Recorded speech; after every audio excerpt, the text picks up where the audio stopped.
It's too early for this, man. It's just too early for this. It's just too early for this. This is okay. So what's this, Pappy? This is the Eagle's Nest Invitational Season 6 Finals. Every week, here at Eagle's Nest, we organize everything in a season format where we get to mix it and spice it up every season. But it always capstones with an invitational. We take our top 16 players and we invite them to a free tournament for some extra prizing. This season, we're giving people prize wall points. Before we've given, all kinds of other stuff. But this time we're doubling down on the prize points and giving it to our players here for free. So it's cool to get to celebrate what our players, have done. And it's just cool to have a finals. Yesterday was pretty cool.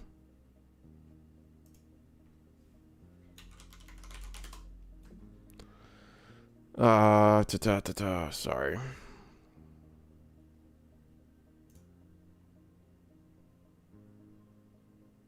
Who do I want to get?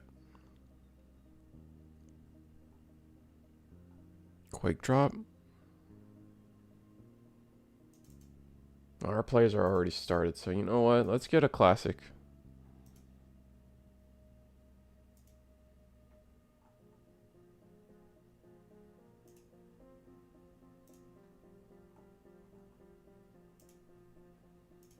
I gotta fix all the names from yesterday. I'm not as prepared as I should be. But let me give me a second to get the screen on hoity-toity for you guys, and then we will continue to press on. We got Michael Iafrate versus JJ Benis, who's actually changed their setup a little bit. I feel like they're a little they're on a different angle or something. That's kind of cool. JJR Venice. And then that is Michael at the bottom.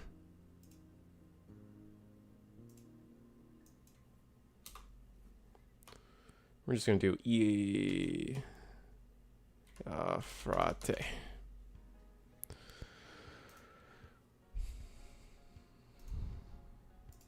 And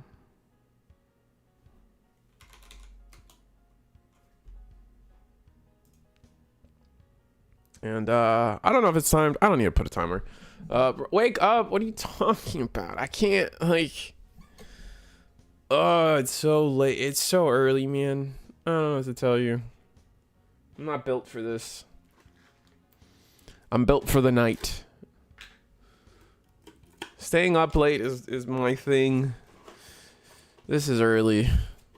Anyway, we attack with the EX1 XV with jamming, and we're set up and prepared, right? We're about to go 2 more checks. This is the good old classic one too. This is the classic this is the fun classic starter deck 8, I think this one was, or starter deck 9. This is the classic swing with the XV, then DNA, 2 more checks, Paledramon. I draw a ton of cards. Ooh, Hexablow this early. Gotta decide which tamer to bottom deck. Probably going to bottom deck one of the 3 drops, I would say. Just because of the memory situation. You don't want him to go to 5. Also, like, doubling up on that. Oh, we're gonna do the memory setter? Or no, she's not a memory setter.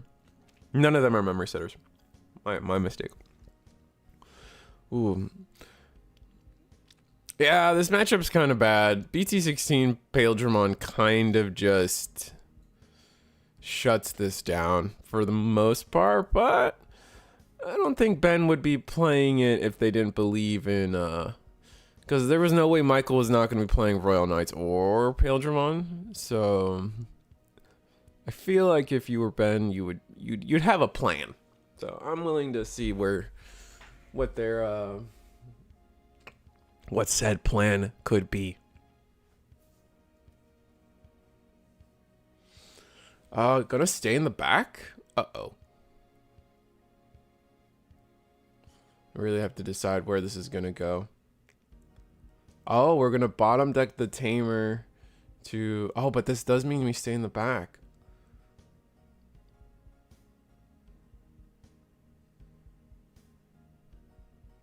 I'm gonna get the Surge. There's Nyan Boot.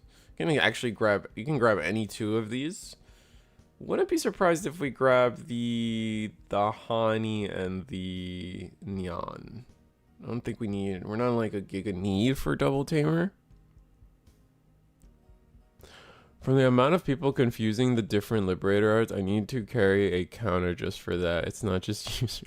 Yeah, the especially with Arisa. Arisa is probably the one that like get mixed up all the time.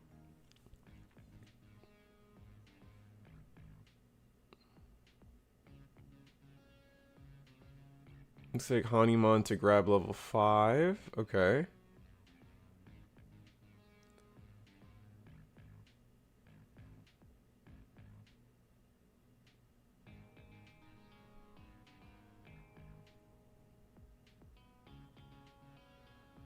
Oh, do we have like a proxy Omnimon X in the deck or something? And then another, we're gonna digivolve into another Shushu. This is the Arisa playing one? Or no?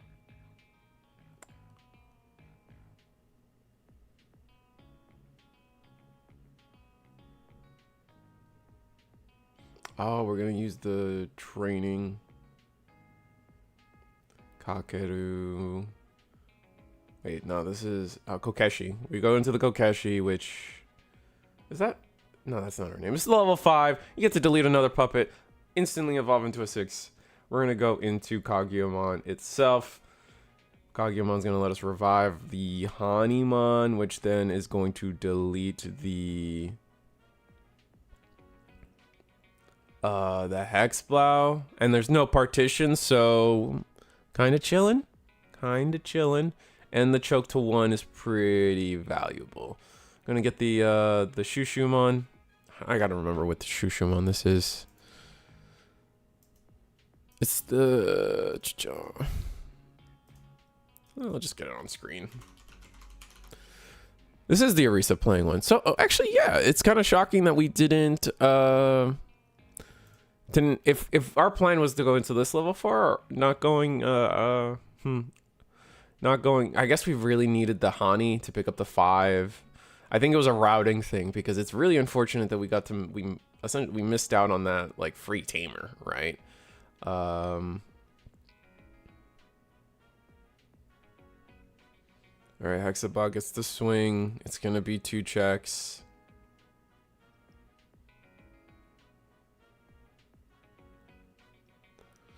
Karakuru. Oh, my bad. Okay.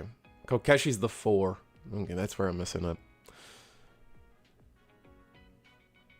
And then that deletes Worm. Is there no piercing? Is it just jamming? Oh no, the piercing only happens if you're a crazy thing. And then Wisteria. No, what's the Jade Memory Boost? Grab whatever 4 you want. But man, it's just so crazy because it's just like, because here Imperial is just like, Imperial's just able to next turn go into another full combo. So I really gotta see where Ben can I doubt that Ben is not going to be able to get rid of this Hexblow, which number 1 you have to. If you don't get rid of the Hexblow, it's basically over. I mean, yeah, you have blocker set up. Kokeshi gonna digivolve for 1 thanks to the EX7 Shumon. But yeah, I just don't see a world where we actually create a board that is actually going to do something about BT16 Pale. I guess the real trick of it all is, can we make a board? Can we just like deny Ben enough memory in a way to where BT16 Paledramon isn't enough? But honestly, even if you choke to 1, both the level 4s from Paledramon is going to get you to 3. The Jade Memory Boost is another 2, or Yeah, 4 off of that, and then another 1 from the Davis. So just off of your own effects, you have an excess of 5 memory. So you get to play with 6 memory on your turn, even if your opponent does their best to choke. And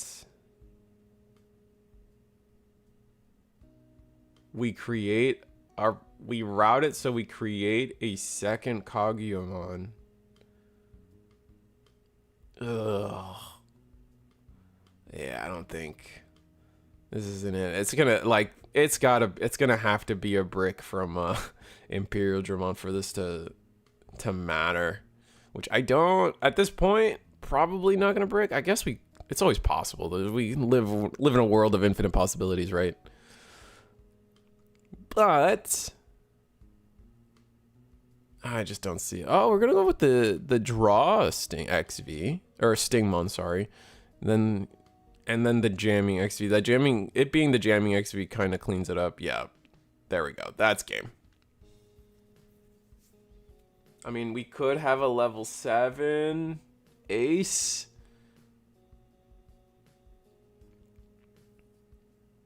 We could have the level 7 Ace. Shine Gray burst mode. And then we get the Tamer, which is going to let us play because this is the promo.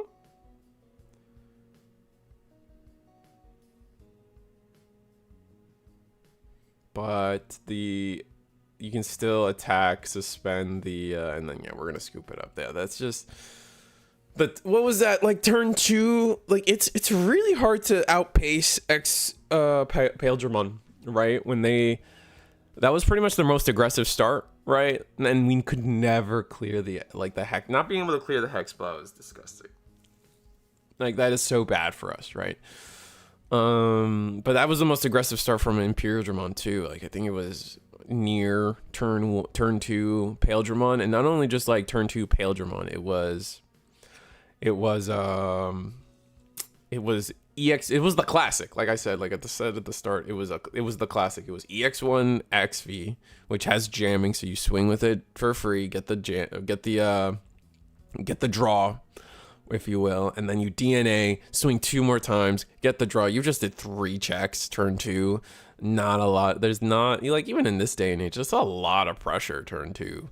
And then as you saw for the rest of the game, all Michael really did with under the back of the hex ball for sure, but on the back of that, just played until we were able to make a second Paledramon, right? Like the second raising, you're using our second promote. And that's all we had to wait for, prepping it with the mem boost.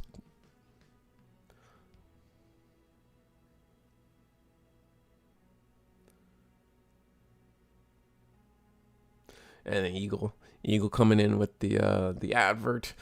Wanted to thank everybody so much for joining us this season, folks. And every season's been a blast. So thanks everybody who's been participating. I already know. I know we already started season 7, but I hope to see the momentum and growth with each event. Not bad.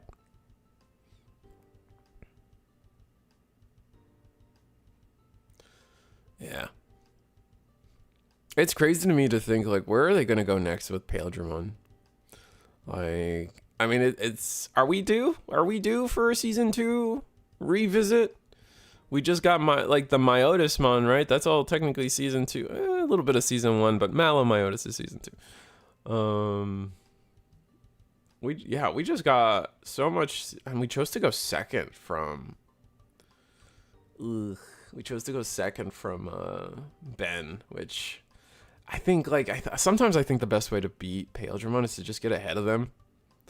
And unfortunately, that does mean to get ahead of them, you kind of have to just go first, which kind of feels bad. Like, going first or second is like the craziest thing in Digimon right now. I feel like it is.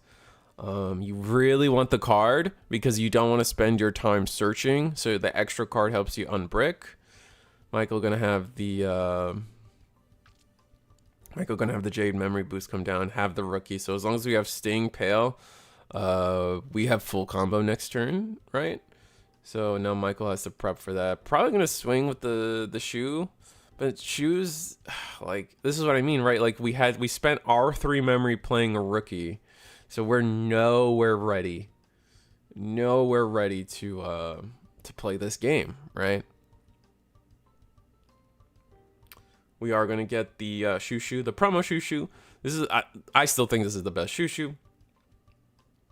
Gonna get the token, and then if we have the Kakeru, oh no, Karakuru, got the Guru, and then training for 2. But this is and then there's the Kaguya. So we still like in terms of searching, we still think we need the 5.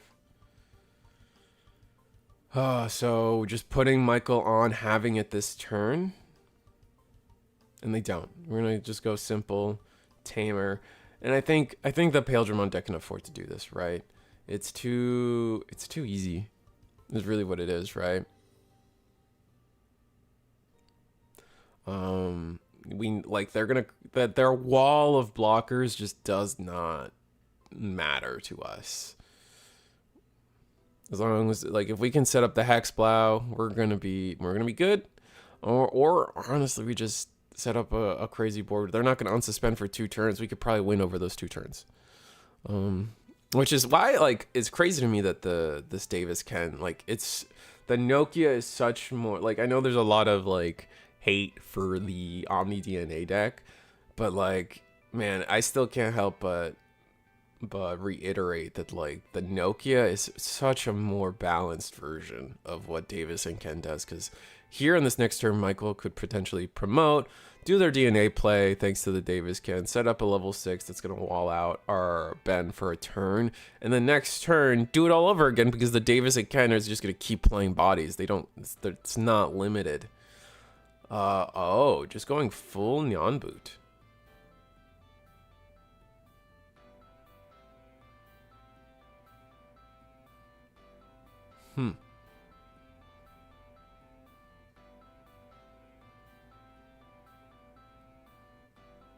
Going full Nyan Boot here. We went into Kaguya. We're not gonna do our end of turn. Kind of representing that like maybe Kaguya kind of sucks now.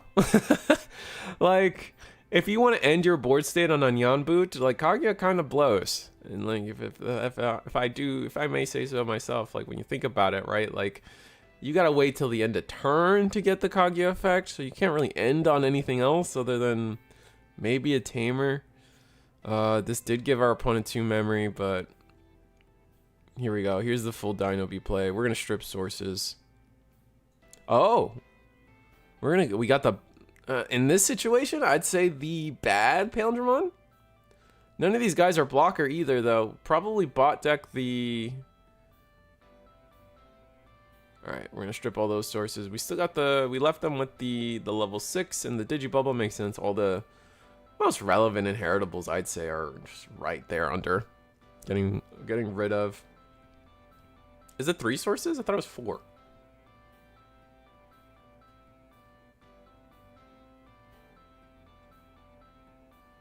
I guess I'm misremembering. Okay. And then, oh, I feel like that's a mistake. Bottom decking the level 4 feels like a mistake. I know it gives what's the word? I know like it gives them the potential to like digivolve up, and so you're denying that.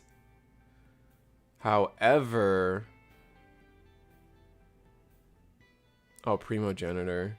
Okay, we do. Oh, we're just gonna go disgusting. Oh, I hate this play. I hate that they could do this. Oh my god, I hate that they could do this so much. Oh, this Dragon Boat is so good. Are we deciding to play Wormmon to try to search out the 16? We might not have like. We might not have the next level 5 to DNA. Oh, we're gonna go double rookie to search for it. Oh no. Okay, here we go. Same thing. This is the same. The same thing, one green, one blue. I'm gonna use the Vmon to search out. We gotta be missing the 6, the 5, and there it is. Yep, and that's gonna get the double hit too. Yeah, pop the boost.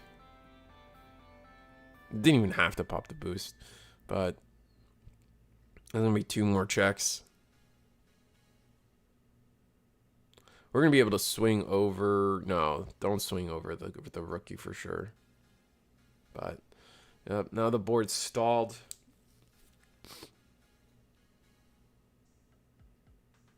The training's nice though. Training is nice.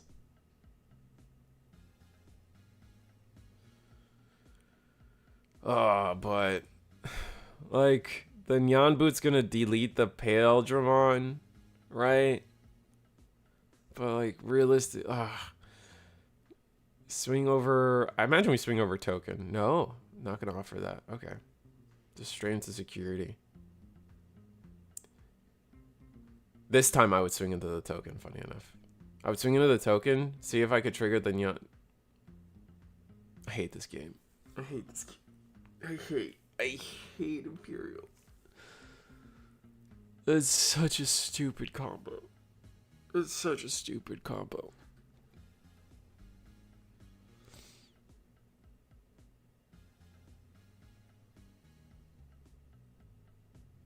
Oh my god. I hate Imperial so much. That was, yeah, I mean, that's the deck. Really fought.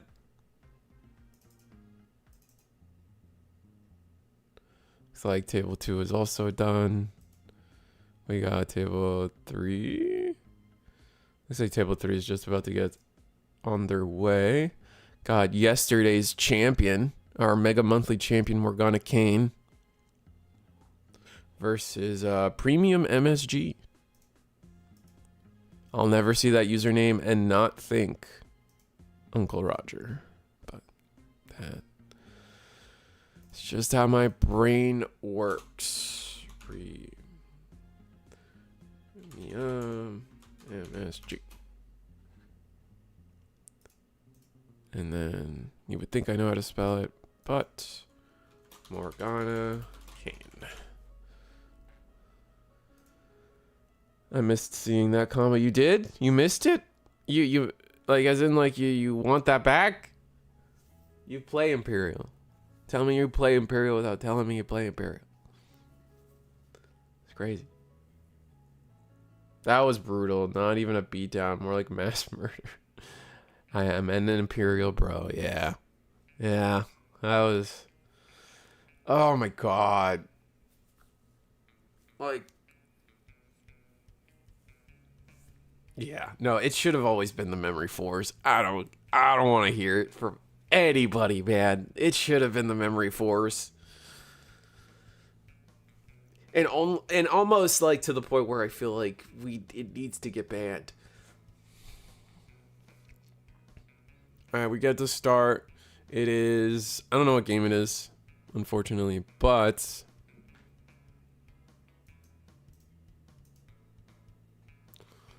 I don't know what game it is, but unfortunately, or not fortunately, unfortunately. Fortunately or unfortunately, we got Imperialdramon. We got their ideal start, right? We got the black source ready to go, which for the purple base, this is the hardest thing for them. Oh, just gonna raw Digivolve into Dino B. Oh, Attack of the Heavy Mobile. Do we have the 8? We might not. Oh, we do have it. Okay, so what I was saying is the Attack of the Heavy Mobile Digimon, for those who don't know, the security effect is discard a machine from your hand and then delete a Digimon with equal or less play cost to that machine. Obviously, Dino B is 8. We needed an 8. The new DM5s that the deck primarily runs are all 7. So, but you could always, go higher, discard a Machine Dramon, but that is highly, highly not recommended, right? Usually in most scenarios. This is going to let us go to 4 memory. And funny enough, like, it's kind of what Morgana wants. As long as we don't instantly lose. Like, Digivolving into 5 and swinging. All our stuff's there. Like, the 5, the rookie, the 4, everything is now set up in our trash. We just got to get to the second promote phase. But if we can get a Machinedramon down.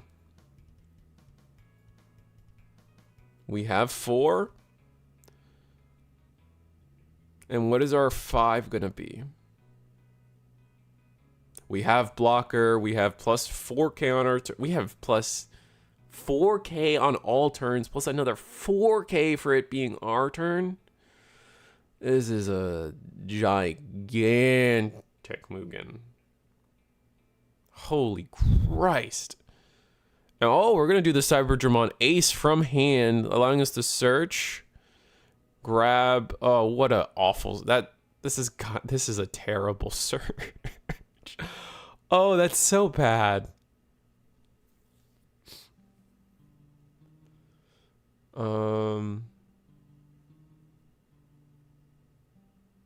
You'll never understand limit that sting. Oops, all Uko. Yeah, that search was so bad. Oh my god. Basically machine's done with rookies. The raising area no longer exists for our Machinedramon. But chat saying, well, 100% should have been the memory 4s. Never understood. Yeah, everyone just kind of agreeing with me that the memory 4s were always the problem. I really, like, I will always debate that, like, I will never, how do I word this without making people sound better than I'm about to make them sound.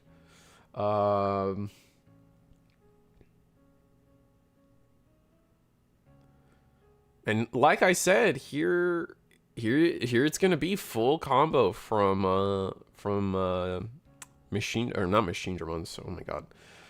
This is, like I said, full combo from Virus Imperial. Like, that first stack dying essentially set up the entire grave. No need for analog use, no need for all the BS, right? It's just instantly into our level 6.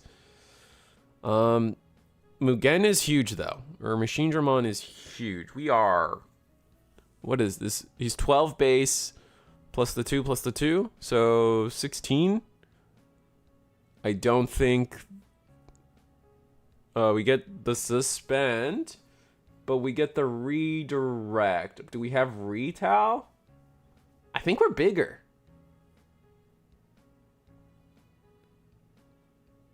We're actually gonna let it. Oh wait, well, we gotta trash the security. That's always gonna happen. Delete. Oh, does he get to 16? Does he have something? Oh, he has the sword, the Vmon source. Yeah, that's on me.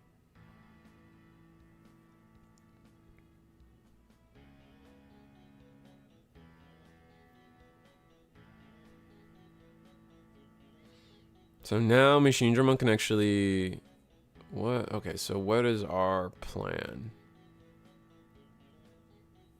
When we attack, we're going to be able to suck up a 5, but like, what 5 do you even do? If you have like Metal Tyranno, you can start de-digivolving.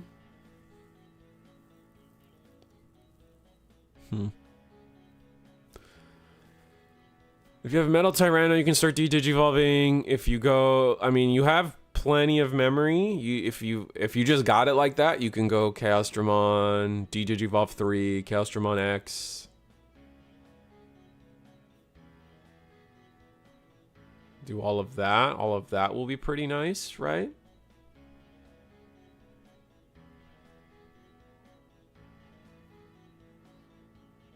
Chaosdramon X would be kind of buck wild.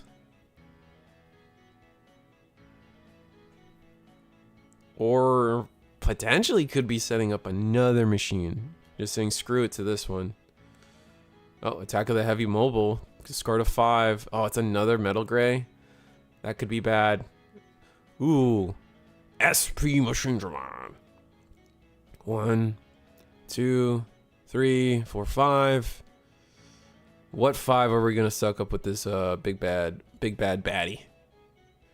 That's gonna be the most, to me, is always the most curious. Like, what effect are we going for? We're going for the, oh, we're going, yeah, okay, we're going for the metal gray.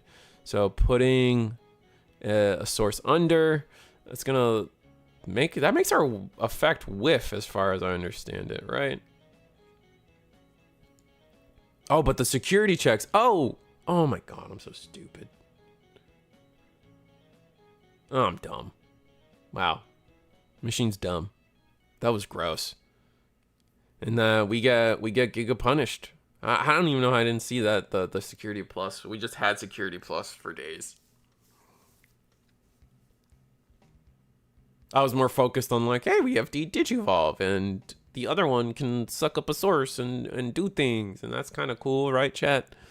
No, it didn't even matter. That's not even what we were supposed to be talking about.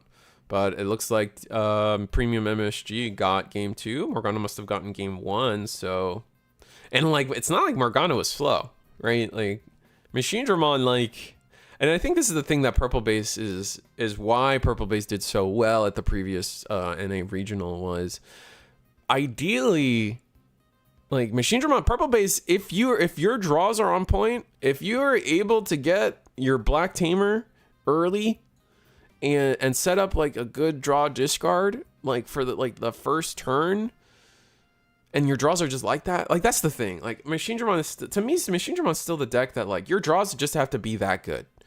The deck is still level 5 slop, right? For the most part. The new Machinedramon's nice, and it does give you like that, like the texture and the flexibility to do so many different effects. And actually like resolve all your different abilities, which is really like what allows the deck to do well.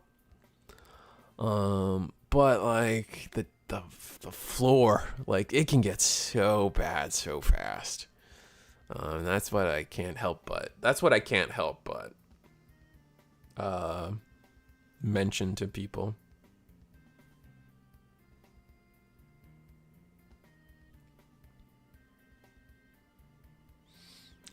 Because if your draws are just bad, just a little unoptimal, you don't have a lot of ways to draw out of. Like, after your first, like, because you're gonna mulligan, you probably mulligan to your first like rookie. If your first rookie doesn't get you the draws, net you the draws you're looking for, you're kind of floating in thin air, or floating on thin ice, I guess. I don't know what the saying is. Morgana starting, we're gonna get level 4 in trash. That's a great start, especially with already having the green-purple Wormmon in the back. Next turn, I probably see more setup coming from Morgana, where it's like the Wormmon swings, probably dies. That we had at that point, we'll have rookie and level 4 in trash set up for us. Then we just need to get the 5. And here, that's like I said, first part. Oh, instead of setup, we're gonna go with draw, discard, draw 2, or discard, draw, actually. But Machinedramon getting their optimal start in the sense of their Black Tamer. Analog Man's on board.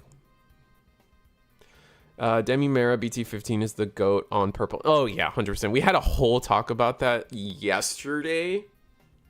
Was that yesterday, chat? If you guys were, I recently went on a tangent about how like they would have to make like an insane black rookie that could beat this Demi Meramon. Like this Demi Meramon is such like the perfect Machinedramon egg. It's ridiculous. And funny enough, this is kind of what I was talking about here. We swing with the Tapir and it doesn't die. And now we just don't have the card draw. Like, oh, that's so rough. And Morgana full combo. Luckily for, I guess I will say luckily, but thankfully for us as a Machinedramon, for Machinedramon and our Tapirs here, the only way Morgana can interact with the board is via deletion. So we are going to get to set that up. Discarding EX1 Machinedramon though. Ooh. Probably trying to... that reads to me as we're trying to potentially save up level 5s in hand so we can actually we can actually take advantage of the analog mans on our turn. Paledramon goes in. Morgana might just win, unfortunately. Is that 8k? Is that guy only 7k? Is that really only a... Oh no, he gains himself DP.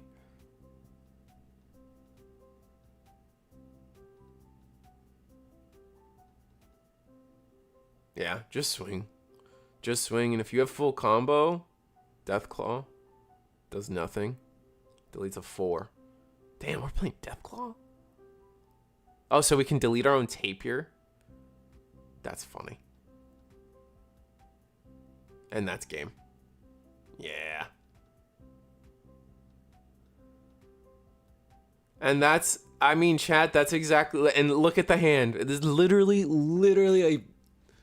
I commentated curse this man to death. Like that.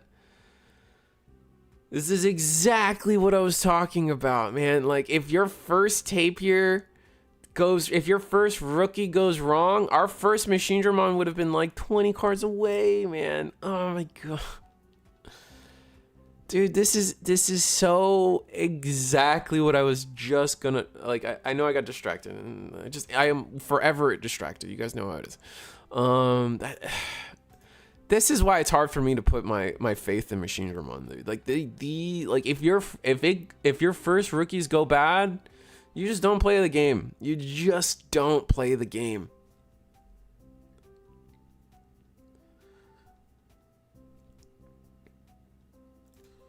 We're gonna move on. We're gonna get Testro and V Passion on.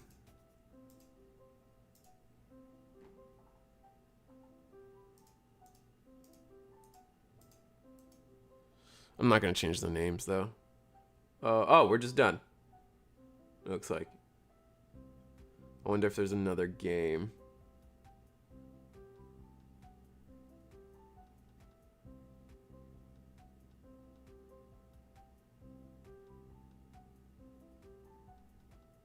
Looks like they're shuffling up for another game. So we got a fun yeah, this is still round 1. We're just jumping between people. Let me hide the names. I don't feel like changing them this time. Oh, yeah, dude, man, I want to love Machinedramon, but it's stuff like that. I don't know how people can stomach their deck just denying them. So, like, because that's not rare for Machinedramon, right? Like, it's so easy for that to happen to Machinedramon, in my eyes. Maybe I'm wrong. Maybe I'm overestimating and overselling how crazy the Machinedramon bad hands can get. But let me see. I know there was some chat in the chat that I definitely missed through my rant. So let me actually go back a little bit and catch up. For fighter mode, ace to bottom deck the neon boot. No, wow, that was brutal. Yeah. You're an Imperial good. A hard drop worm. Oops, all Uko. Yep. Is this? There was like a whole yap, right? Where? Oh, the Emperor Gray. I love the concept of all the corresponding tamers. Hyper Spirit evolving into Emperor Gray and Magna Guru, but man, it doesn't have gas. If only the Adventure O2 BT16 tamers had enough support to do the same. Oh yeah, Blade Dragonoid. Oh, and Brady's here too. There's nothing stopping them from integrating the O2 stuff into the adventure deck. Oh yeah. I guess you could support adventure with O2. I would hate that. As an adventure player, I wouldn't want that, Brady. Personally. Like, I would rather just stay season 1. Because season 2 is like all about DNA and armors. And I gotta tell you, I think I hate season 2. I think season 2 is like the worst. Like, I think season 2 is overrated, like beyond belief. I dislike season 2 so much. Like, ugh, it's so dumb. I don't like it. I think like they had something cool with armors. They gave up on that.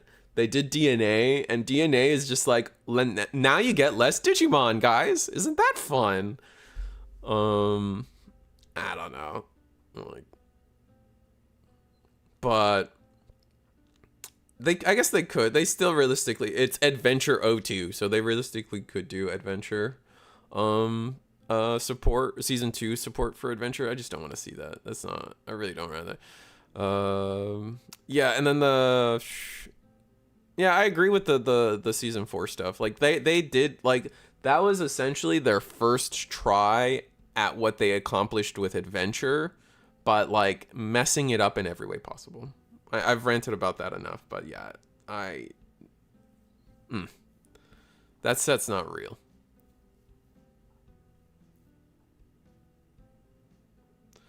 And just some setup turns. I mean, it's Leviah. Testro on Leviah is pretty cool. Going back to his purple roots instead of playing Sakuya. I've been practicing a lot of Sakuya. And then Royal Knights, it's just, it's just setup turns. Playing the Blanc. Draw, discard. There's already an Adventure 2 deck? Is there? Wait, am I dumb? Who are you? Who am I? Guys, did you see me? Oh, I see what's happening. It's already not only season 1 though, since they put the reboot stuff in the deck. Yeah, that's fair. But it's still like Matt and Todd. Well, that's fair, but you don't play it. So does that count? Like you don't even. That Adventure support was so bad. Like for Adventure, the Adventure support was bad for Adventure. I want to be clear. But god damn, man, I was so excited for Adventure because I was like, oh, they're gonna support it, multiple sets of support. Oh, Blandai's not gonna screw me on this one, and DM has gotten more support than Adventure has. So, whatever, man, whatever. As expected, the Royal Knights has gotten rid of that first stack. That's just to be expected. I don't like promoting there was kind of risky. You gotta expect that most of your stuff's gonna go, and we don't have a rookie for Testro. Not having the rookies rough. I only watch Adventure 2 because of Mimi. All right, Adventure 2 Mimi kind of slaps, like 100%. Like American Pilled Mimi was best Mimi. Like some people like are on this like hat and weird red dress business. American Mimi was best Mimi. 100. Bet. And yeah, in general, with on that point, like reboot Mimi is best Mimi. I didn't really what did I? Reboot Mimi was alright. I'm more talking about the fit. But where was that? I did like Adventure 2 was cool in the sense that you got to see the season 1 guys grow up a little bit. And that was always a cool part of Adventure 2. I just didn't like the cast. Like the main cast, like Cody was bland, Davis was annoying, Ken was cool eventually. Yo Lee was probably the go to that group. Never cared for Kairi and TK. And then you just got less Digimon. The DNAing thing was so dumb. Like the entire time you're like, Gadamon's a champion. Just Digivolve into Angelwoman. What are we doing? I know she didn't have the ring, so she was the power level of a rookie. I don't care. I just don't care.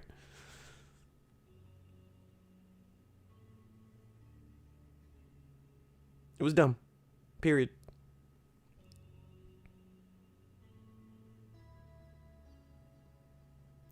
Hikari, I have her crest tattoo. Yeah, I've just never been a fan of Kari. Oh, also like the new kids coming in and jacking the powers of the old kids. I thought that was like, what the hell, brother? Like what? And they never explained why. Like I guess they did explain why, but it was like all this like it was almost like a Zulangmon explains why everyone lost their powers, but it was all this like.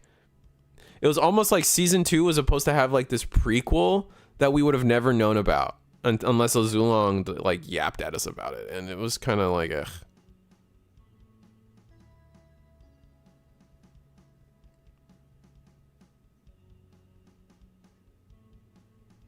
Also, Kyrie and TK getting like giga cucked on getting a second armor. Like everyone got 2 armors except for Kyrie and TK.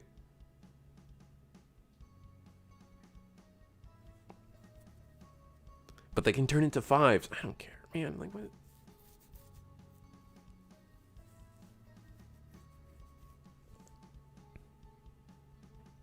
Never explaining the Dark Ocean either. Oh, I'm also a season 3 hater, but that's like I'm a season 3 hater, but I also accept that season 3 is probably the best season of Digimon, like overall, like in terms of like if you had to like quantify what makes a good season of Digimon, I would probably have to say season 3 hits all the points. I just wasn't a fan of the cast and stuff. So that's like a me thing.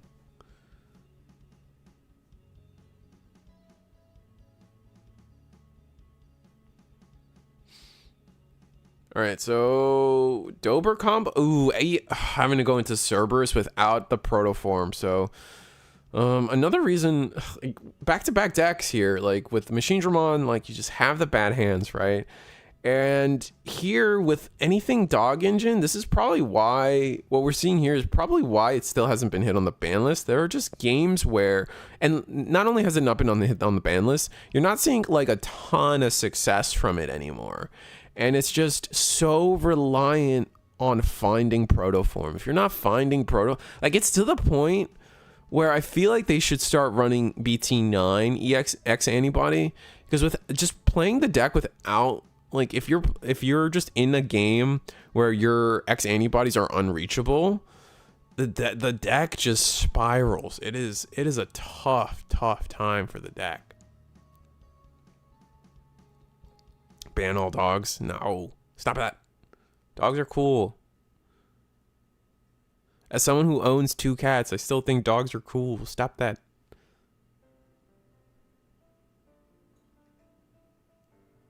Oh, nah, no. For me, Matt and Sora are definitely OTP. No, like, is that true though? See, my thing is like Digimon was so not romantic that like it's almost weird for like people to ship like Ty and Sora, Matt and Sora. Like the only reason like my brain ships Matt and Sora is because of that final scene in O2. Like that is the only reason my brain does that. But realistically speaking, if you go back and watch season 1 of Digimon, like there's like, it's so like, was it aromantic? Is that the word? Like there's no, it's a platonic. That's the word I want. It's just genuinely a platonic show because they're kids, chat. Like what are we talking about? Is this game 1 or 2? I think it might be game 3. I would hope it's game 3 because it's been a minute.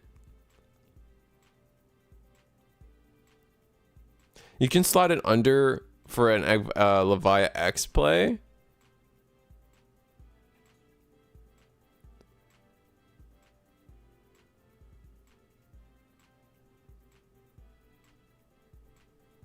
As someone who plays dog deck too good, ban all dogs. Oh, you're talking about the Dober stuff? And look, and yeah, maybe like, what am I saying? Like, this was a cool way to get to this line though. Go Anubis, play the 4. Now we can proto into Cerberus. That was clever. I definitely, that's really cool to see personally.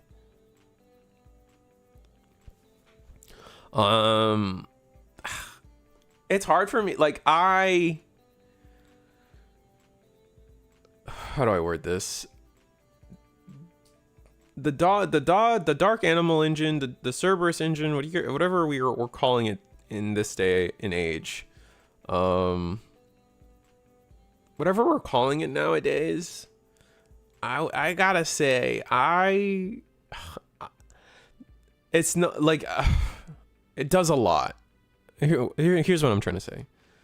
Dog engine's strong. It has its weaknesses. I used to be of the opinion that it needs to get banned because it was too strong, too generic, And plenty of things have gotten banned in Digimon's history because they were too strong and too generic, right? Over time, I've started to change that opinion, and I'm more leaning towards I kind of want it banned because I'm sick of people having like 30 action turns. Like, I want a turn eventually, man. I want to play the game too. And I know that's a crazy thought, especially in this day and age where people are quitting Digimon. But I just want to play. And you're taking forever. Yeah, only you play game. Exactly, man. This is like, that's what just purple decks are doing. And every time someone's like, I'm a Lilith Loop player and I'm proud. Like, I'm just like, I'm glad you enjoyed playing by yourself. Like I guess that's why I'm married. Like I didn't want to. Oh, that was out of pocket. I need to stop. I'm done. That ends with that. We're good. Moving on. Just ignoring costs will never be bad. As a Mega Zoo player, let me have my 1 to 2 actions per turn. But yeah, man, like God, like it's cool that some decks like do a lot more on their turn, but at some point it's too much. Brady.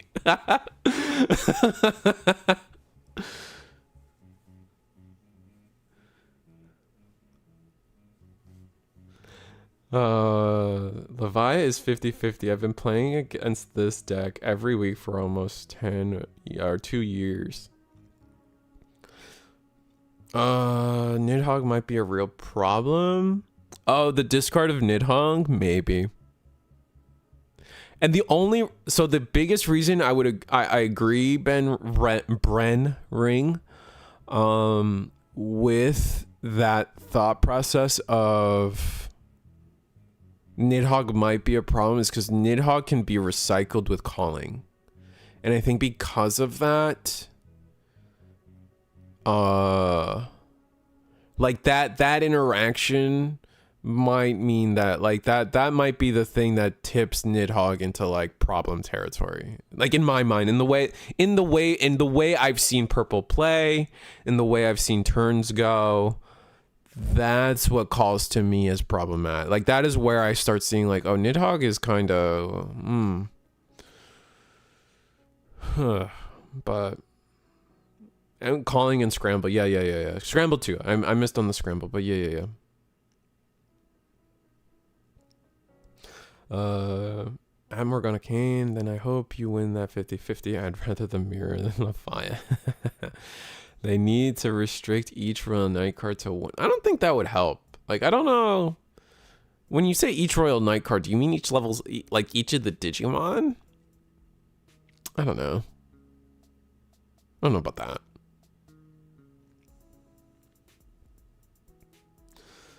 Sorry, I just remembered I'm the biggest purveyor of 30 action turns because I'm an All Force player.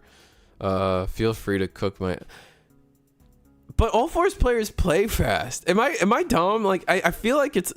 I don't know why I said it like that. Like, am I dumb? Like, am I wrong here? Like, when I play against All Force, I don't feel like I'm sitting here watching a 30... Because maybe it's like a mindset thing. Maybe like when you play Dog Engine... You're like, oh, I'm Levia. I'm a slow, fat alligator. So I got to do all my actions. I got to make sure I think out all 30. Like, I got to take my 15 seconds per action that, like, you know, is deemed reasonable for tournament play. Whereas All Force players, it's all about going fast and it's all about doing the window wipers. You know what I'm saying? Like, All Force players just want to get to their 6. They want to play their women and they window wipers with their 6. That's it. They're going to do it and they're going to do it a lot, but they know when and where they're going to do it. And it's going to happen fast. Like, it's raining cats and dogs. That window wiper can't stop. All Force players, I mean, that's why the deck's not good. That's a different conversation. I'm going on the rant like with the assumption that the All Force deck didn't break. Oh, you guys are funny. I definitely don't take 15 seconds per action when playing Dog Engine. If you play Dog Engine, you gotta play. Oh no, we're exaggerating a little bit. I mean, I'm definitely exaggerating a little bit.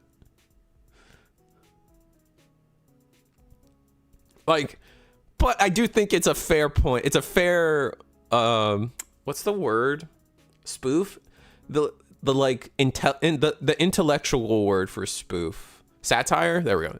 It's like satire, right? Like I definitely think that I definitely see purple like dog engine players go to time way more often than like all force. When like in theory, like there's a lot of like the similar things going on. A lot of this, like I think I guess dog engine is just more actions per turn than all force still.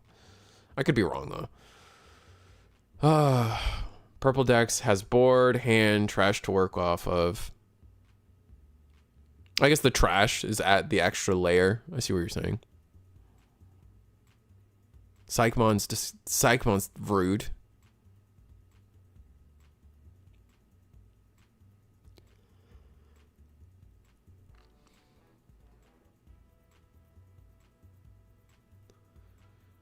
Very all right, yeah. I never liked the shortcut of the options. That always like it probably shouldn't bother me, but it does every time. Like it just bothers me. Like we need like yeah. Cuz that's how you lead. It leads to mistakes at the end of the day, right? Like the best players forget with Morgana Kane watching in chat. The best players definitely still forget about a Ghazi on board, right? So like just like shortcutting the memory gain off your King Drasils, like it's gonna lead to a mistake at the end of the day. I'm sorry, Morgana.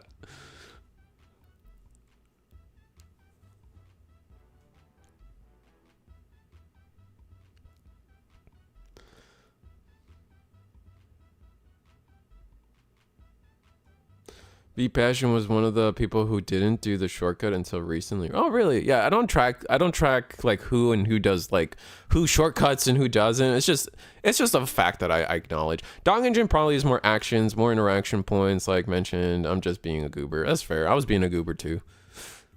I like because like everyone calls it Beyblading with All Force, so any chance I get to go on a rant and call it window wiping with All Force, I can't resist. Round 1, I forgot to hatch turn 1. Wow. TJ Torres, how could you?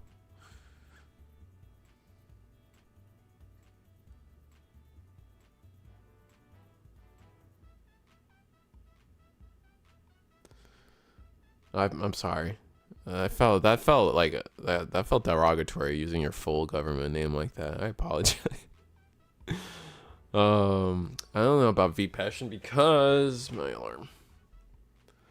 I know about V Passion because he's just a goated player. I've noticed in Discord threads, winning with decks we share. Yeah, no, V Passion's definitely the name I've mentioned plenty of times topping. I don't mind. That's fair. I mean, yeah.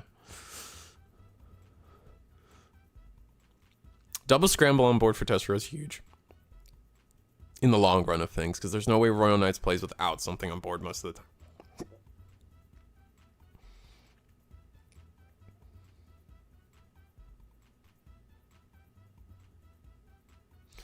The difference is one tries to win while the other controls board. Yeah, that's probably the biggest difference, Oliver. You're probably right. That and the, like, I think it is more actions.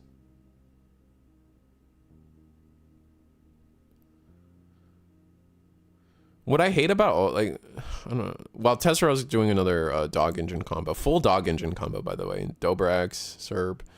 What I want to mention is, oh wait, there's no Dobrax in this stack. What I want to mention is, I think it's so sad that All Force doesn't have a full X line. All these, like, Digimon that have, like, a single X, like, it's such a missed opportunity. It is such a missed opportunity. Like, the X lines, like, need to be 3, 4, 5, and 6. Like, Leviah gets away with needing the 3, but, like, I would just love to see all the X lines just get, like, full support, right? Like, we have, like, Examon X is it's just 2 cards, right? Like, it's just, like, it's just not as fluid, man. If only Cool Boy was blue and All Force had an X line. Yeah, I mean, yeah, the Cool Boy not being blue is like obviously that like makes it not great, but like I just feel like the flexibility of X lines. No, maybe they're less. Actually, they're less flexible now because Bandai's decided that most X lines are going to be more expensive to raw Digivol, except for the Dog Engine one, which was led to why it's so good. Imagine Protoform and All Force though. It could be nice. It could be cool. Those cards would need to do something real crazy for me to want to run them though. We already suspect to deck problems. Suspect to deck problems, and without needing to find more pieces. Yeah, I guess. But I would say that being able, like the flexibility of your 4s being able to go on top of each other, and your 5s and your 3s, kind of leads to more draw. Like at least from my experience from playing Melga, and I know Melga does more draw than All Force, but some of that draw comes from the X lines, right? So yeah, that's kind of my point. I feel like that being able to stack on themselves kind of comes up more in terms of hand fixing and getting draws out there. But the tamers. All Force's problem is the amount of tamers and needing both Digimon and Tamer harmoniously. Which is why we need a new level 6, man. The fact that the new level 6 is only an Ace is the biggest weakness. If All Force were to get an actual All Force that worked with the deck that wasn't so like, because the problem with the BT11 All Force right now is the fact that its removal effect depends on having tamers on board. Unless you have 3 tamers, you're not bouncing 6s, and your 6s need to deal with 6s. Like, it's just, we're in that day and age. People are dropping Leviathan's, getting rid of your highest and your lowest, right? People are dropping Anubises that are going wide and deleting your 5s or drawing a card. People are what's it, Lord Knight X, de-digivolving 3, making it so you can't digivolve, and then swinging over it anyway because of collision. And I named a bunch of purple ones. Like, I mean, Royal Knights in front of us is for delete Digimon.deck, right? And then to say that the best non-ace boss monster for All Force is that All Force is just kind of rough, I'd say. I guess All Force X is the boss monster now, but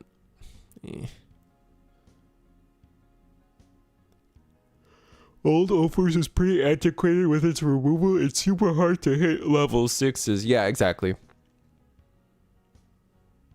Medieval.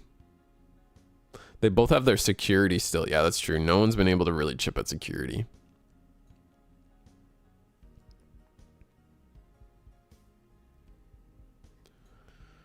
But Testro decked out. Royal Knights just went with the... I mean... could still win from Testro, but... Dober for 1... If you don't draw for draw 1, discard 1, do you still have to discard 1?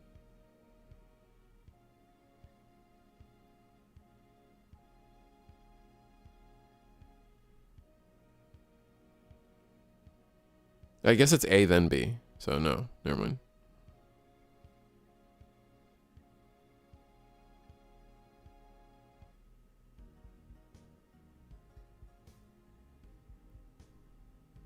I don't know if that's true, Prino.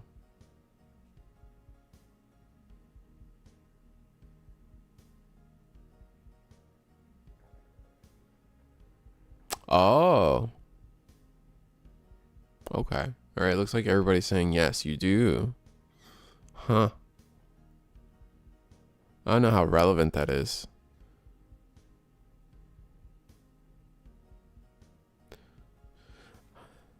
Unfortunately for us, chat, this is cool and all, but V-Passion has Omnimon X in hand. There's no shot. There's no shot there's not an X antibody in hand.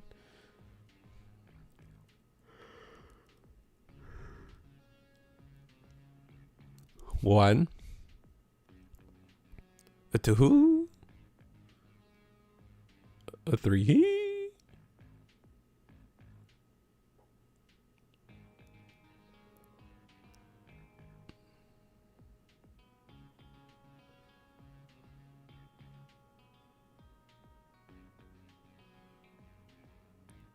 Oh, because the Leviah X could have. Oh, but we're trying to save the Leviah X.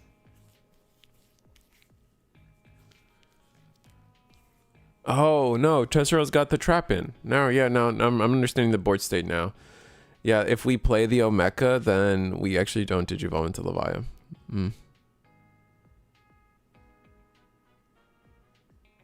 No, we're saving the Leviah X for the Omeka coming out.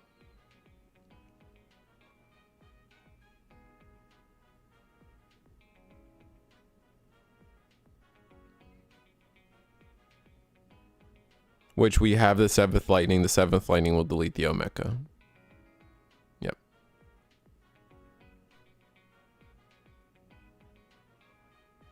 And then swing for game. Testro gets it. Dang. We needed no cool boy from V Passion. If we had a cool boy, we could have maybe made it work a little bit, but yeah.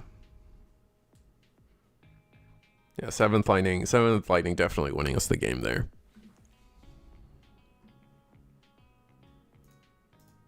But next round soon, which is good.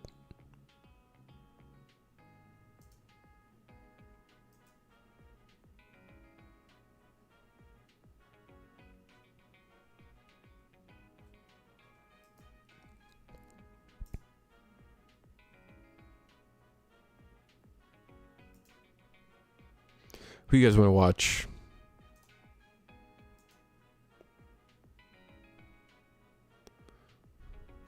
We are now in,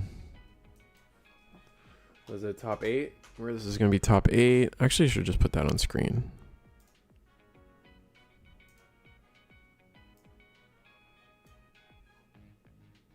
Rascal, Mako Killer. All right, we got purple hybrid. We got purple hybrid here. Got Michael Yafrate. We got TJ Torres. Table 1. Morgana. You know what? We didn't get Canes and Quake Drop. So we're going to watch them. And you know what? Gooners in chat, I did you a favor because this playmat crazy.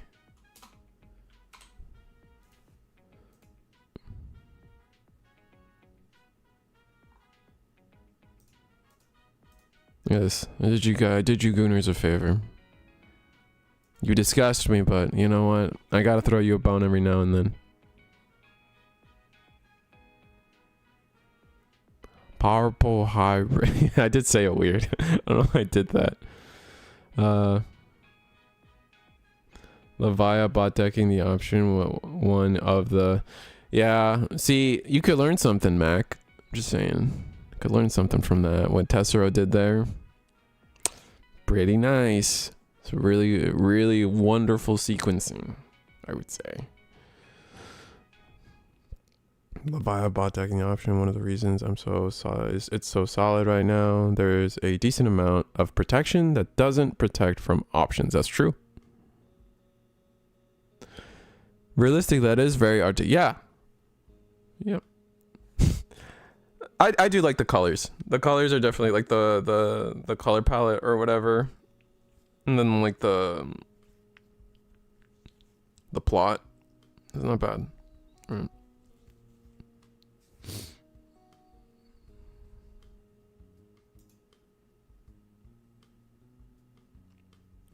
So this is Cotton. Let me get the names on. Let me get the names for at least for the first couple. I don't have a Dora the Explorer keyboard, so I can say that, chat. So Cardenas will not have a fancy hat on on their N, unfortunately. And then at the bottom is Quake Drop.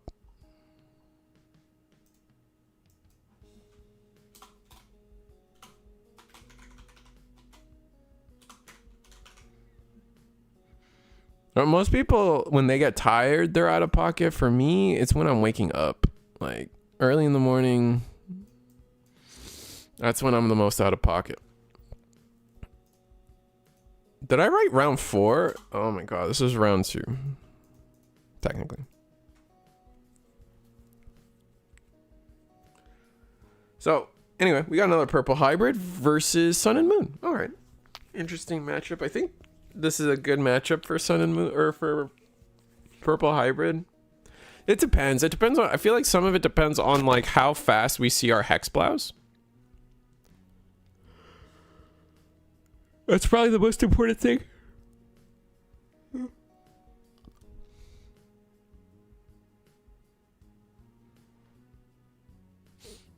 Hexplows are, I wouldn't call Hexplow auto win, but pretty good.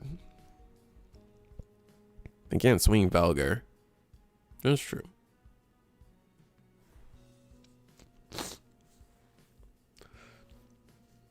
Depends, because you can still swing superior mode, right?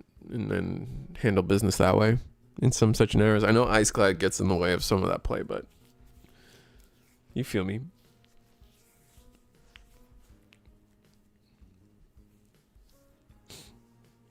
Psychmon going in. Yeah, Psychmon's kind of useless in this matchup, so just get rid of it.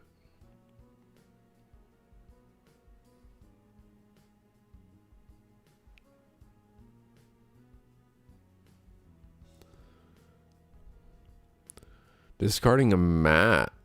Interesting. Okay, Velgar plays.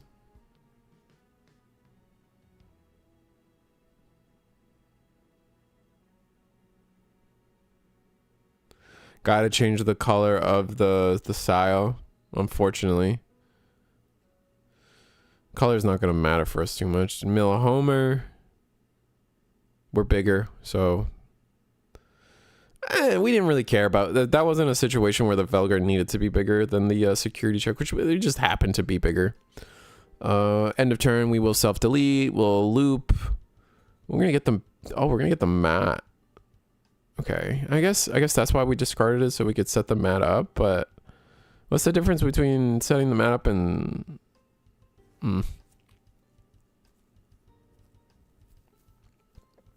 Interesting way to do that. Not going to swing with the Uko either. But stopping the memory gain, I am not giving credit enough to the stopping the memory gain is actually fantastic. Like I remember Mirage Mirrors. Is it? No, never mind. Not Mirage Mirrors. It was Sun and Moon. It was the original Sun and Moon mirrors, the blue toolbox Sun and Moon mirrors, where the player that could get the Shamanmon and the Gotsus down, like, would just win the game.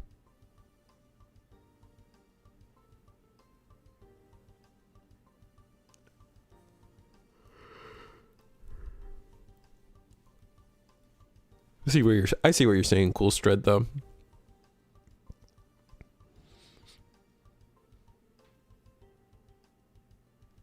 You think the bottom player is frozen? No.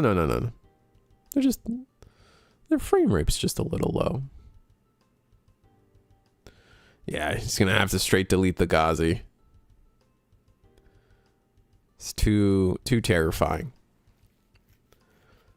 Ukamon search. We get the Nidhogg. That's gonna be nice for some memory shenanigans. Gonna hatch.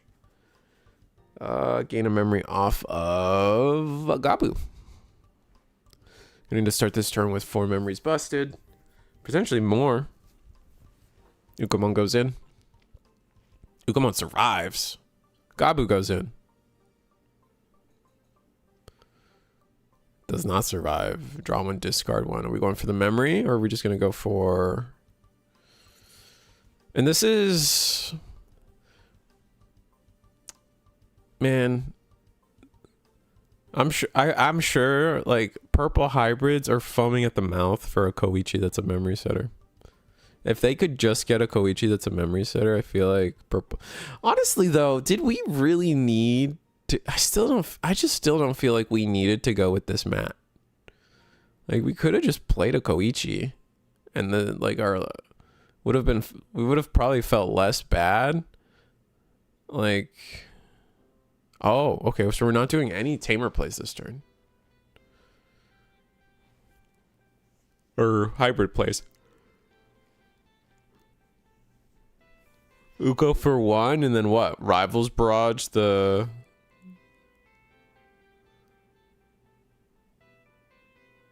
Bring back Dusk. Oh, we didn't have a Dusk.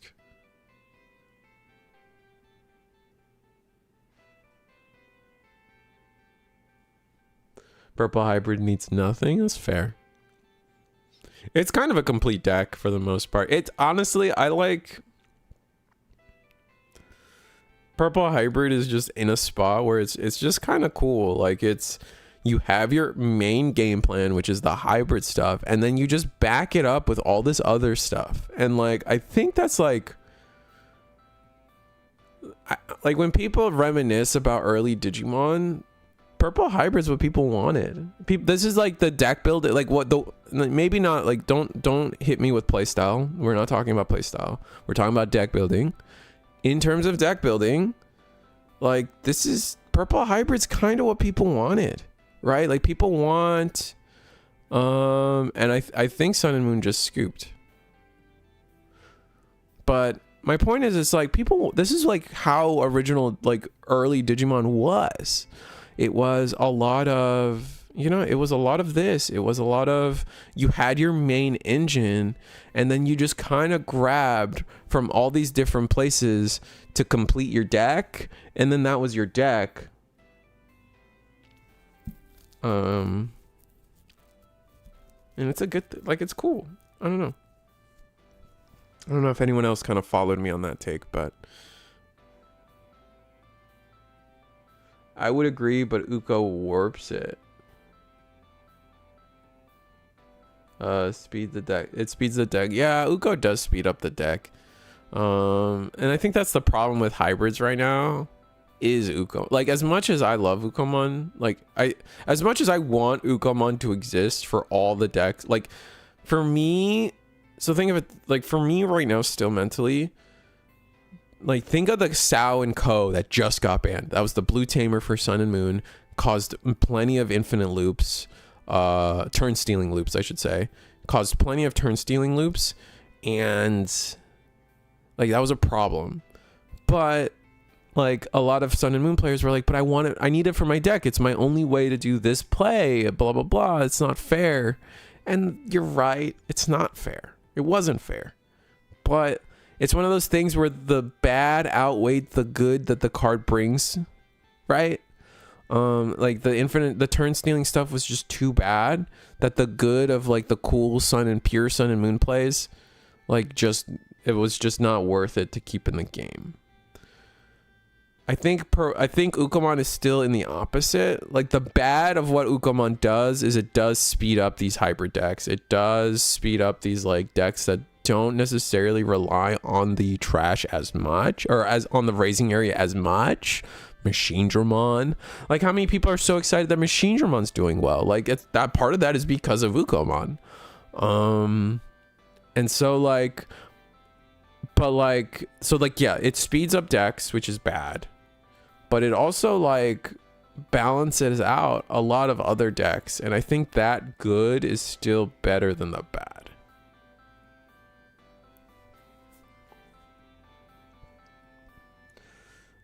As much as I generally dislike Ukomon and complain about it, I am also a serial Ukomon abuser.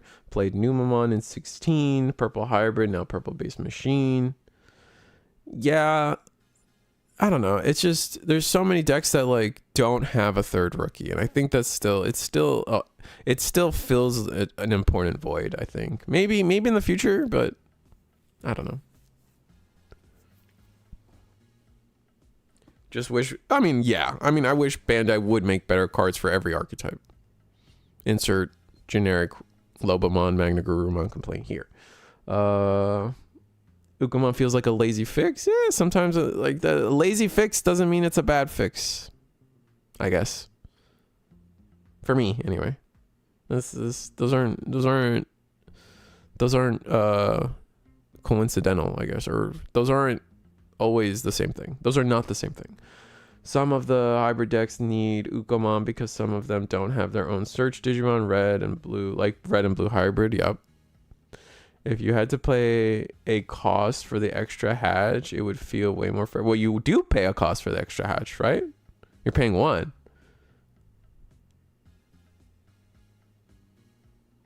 That's why they banned the other one. That's why the other one is limited. You didn't pay a cost. You would actually gain memory for the extra hatch.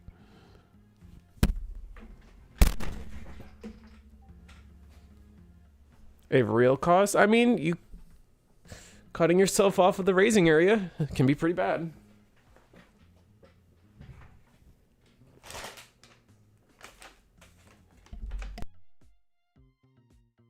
I don't know. I know I'm playing devil's advocate a little bit, but I'm still like, I'm definitely not like gonna, like, if Ukamon gets hit tomorrow or on the next ban list, I'm not gonna be surprised, but I'm also not expecting it. I'm just on team, like, it exists, and that's okay.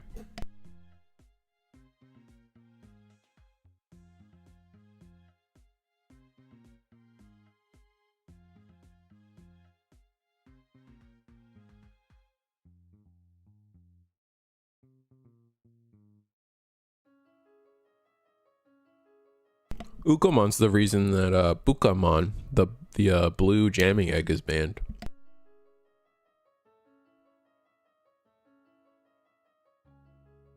I think a lot of people like to forget that, because a lot of times people will say, I can't believe that they banned Bukamon just to give blue all this generic jamming inheritables. Like, blue having jamming was not the problem. It was Ukamon having jamming was the problem.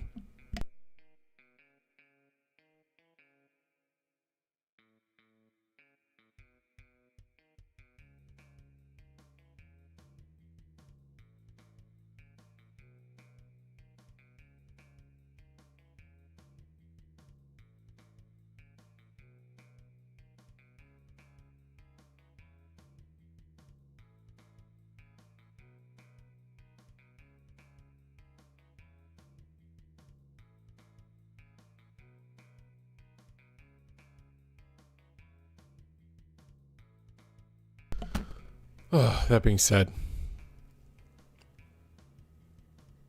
this is game 2. I don't know why my brain just kind of like connected dots here, but this is game 2, purple hybrid. Just doing the simple plays, but this time Sun and Moon has a game state that they can actually play around with. They got a tamer. They got a 5. They just need a 6. Hopefully they drew into it. Dianamon's not a bad card, but doesn't do much to the purple hybrid board. And this is the true reason I think people really hate hybrid. It's just harder to interact with the tamers. They don't necessarily like play with boss monsters. They're like, just let their guys die and sit on tamers the whole game. So you're just like, great, half of my effects don't work. What am I doing? I'm a control deck. I think there's a lot of control deck players. I think most of the hate for hybrids is control deck players. Because like you digivolve into Diana, and what does it do? It's not gonna do jack.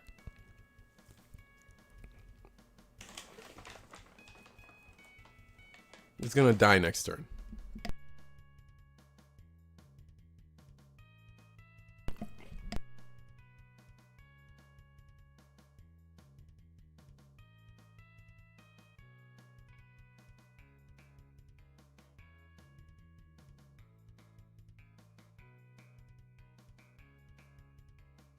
That's honestly, for me, that's where I would rather attack purple hybrid, is like somehow try to stop its late game.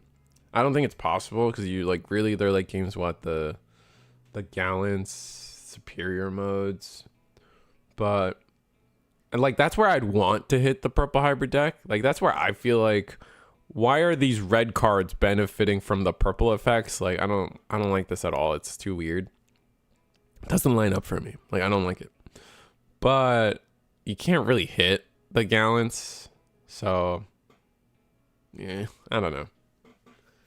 There's just no way to hit that portion of Purple Hybrid, but that's the part of Purple Hybrid I have the most problem with, is their late game.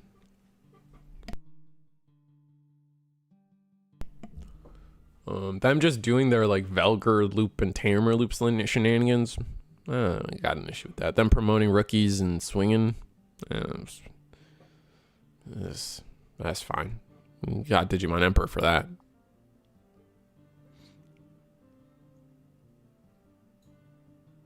The Gallon cards are just so good. Yeah, I don't disagree with that point.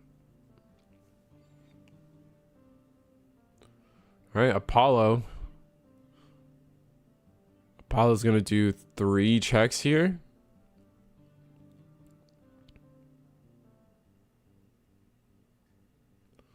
One, two. Oh, rivals. Oh, we got protection. Hey, pure galaxy with protection. That's correct. Oh, but we gave up our jamming. No, our jamming.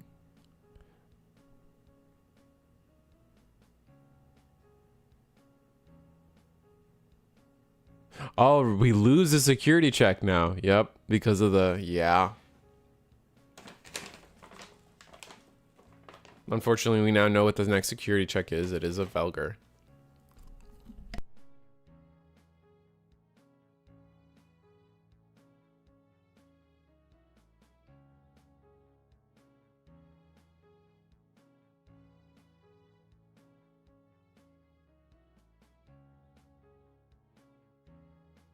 Dianamon.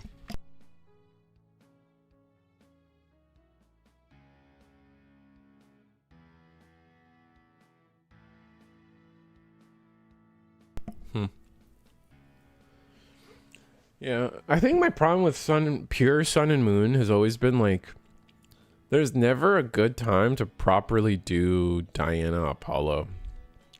Like there's never, like, it never feels like there's a good order for those two. Like you never have enough memory to actually like fully cook. Ruin mode isn't too bad here. Yeah, maybe not.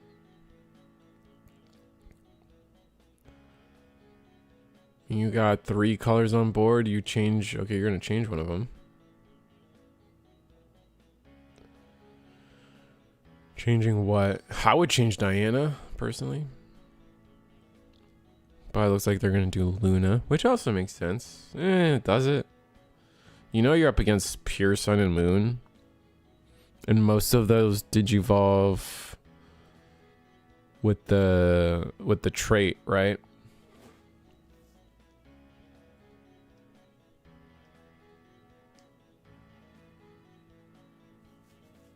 You could do yellow too.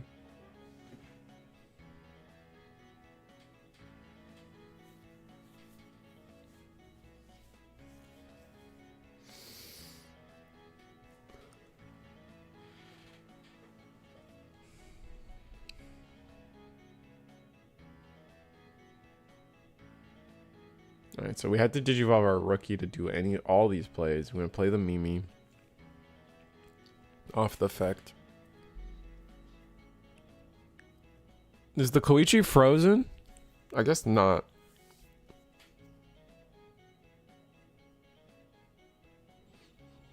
I would change the color of the Tamer now.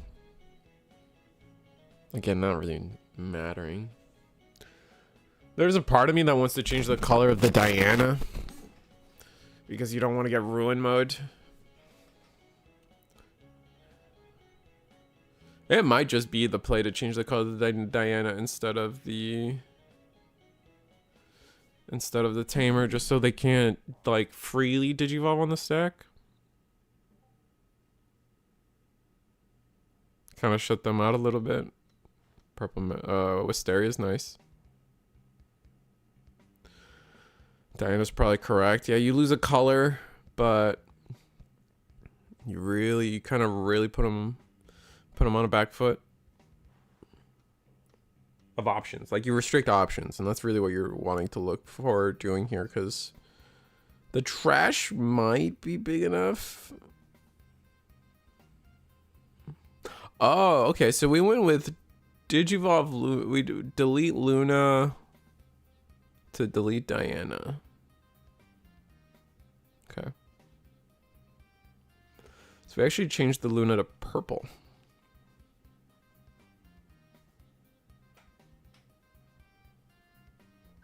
Playing BT22 Omni and Galaxy is so nutty. You could potentially bot deck up to four of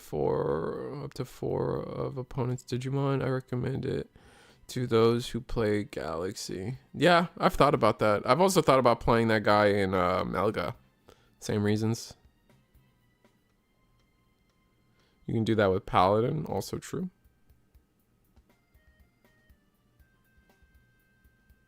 You have to attack with Paladin though, right? It's not all at once.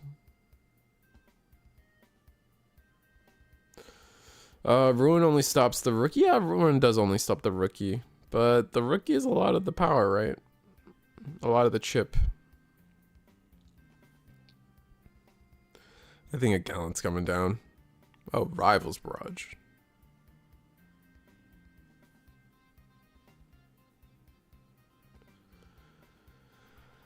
Oh, yeah, that unfortunately makes sense. I mean, I don't think Sun and Moon can kill here.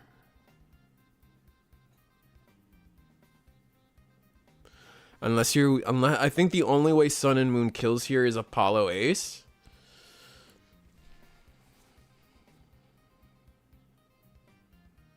Corona to Corona. Funny.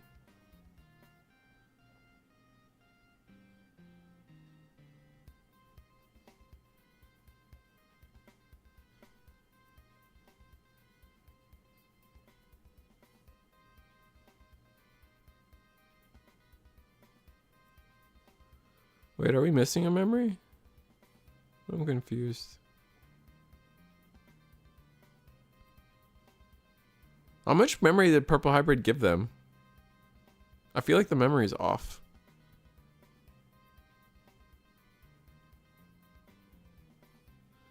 Did Purple Hybrid give him 4 memory? Or 3?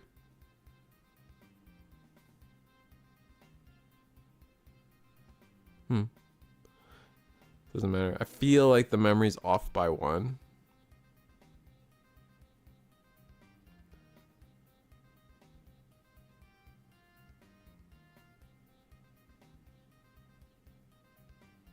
So then you go to 5. You Digivolve 4, 1. Gain 1, go to 5. Corona, go to 7. And now you Fira, go to 5. I think we're good. Am I tripping?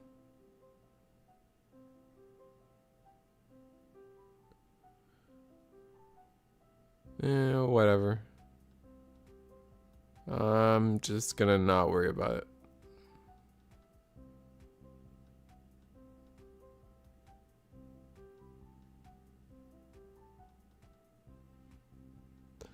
Yeah, we kind of trolled by going so many level 4s, unless we actually needed all these 4s, I guess.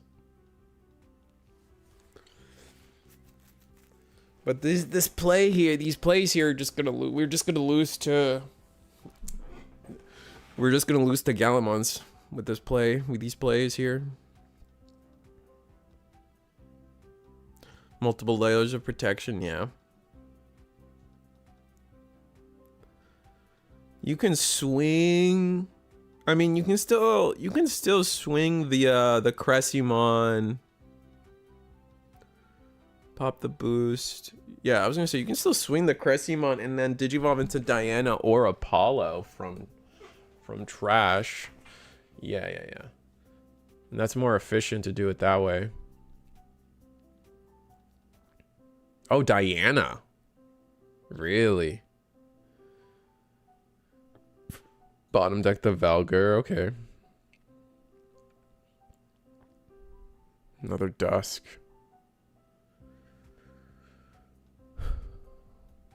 We used both our tamers too in that play though. Bites.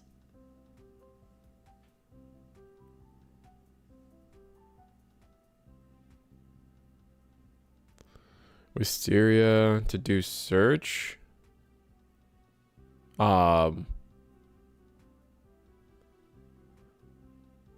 Chat, our deck is missing.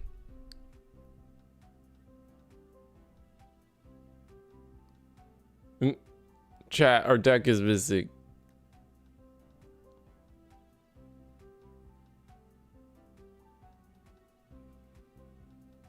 Oh. No way they were digging for the one of Mirage. There's no shot. Wow.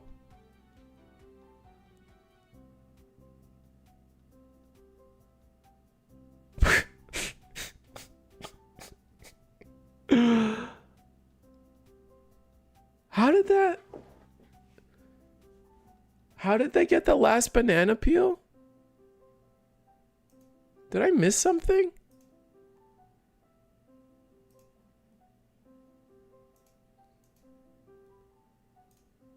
I gotta rewind that.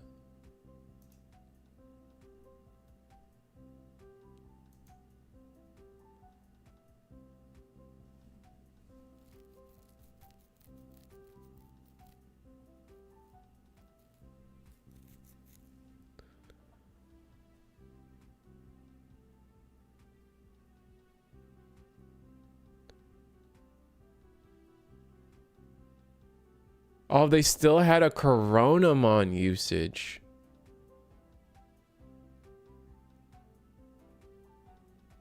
Wow. Okay, yeah, just going backwards a little bit to watch it happen. They still had a Coronamon usage after all of that. That's crazy. How'd they get the second level 3 in the stack? They did it with the tamer. The red tamer lets you do it. If you do it exactly when you promote and you are at rookie and you have the level 2 underneath, you can actually activate the red tamer to tuck the rookie underneath the digibubble, and before rules processing kicks in to kill the digibubble for existing, you can digivolve into a rookie.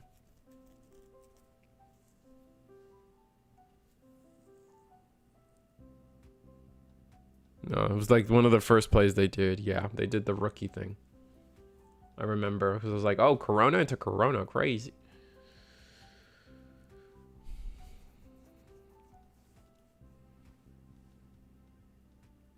I can see why people are asking for the deck to get hit. I mean, I don't know.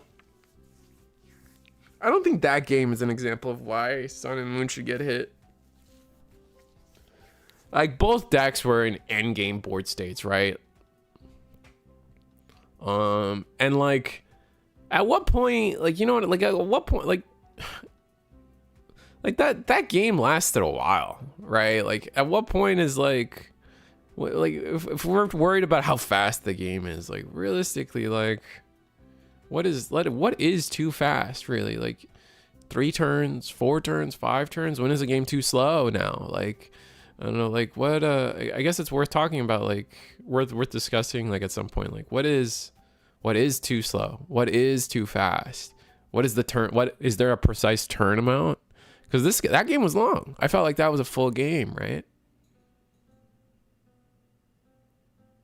Had to use his whole deck to get the pieces. Yeah, like, you know what I mean? Like, that, I don't think that game, like, I don't think that game was all I'm saying is I don't think that game was an example of why Sun and Moon needs to get hit. I think that was an example of a healthy state of play for the Digimon card game.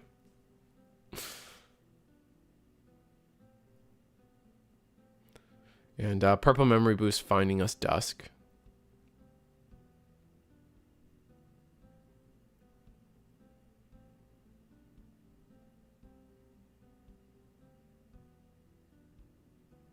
Ukamon going in. Oof. R.I.P. Ukamon. What are we planning to discard?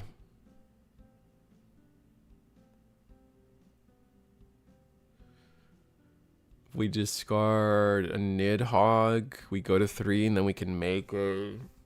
Well, we can discard a Nidhogg, but then we wouldn't have Valgar in trash, so...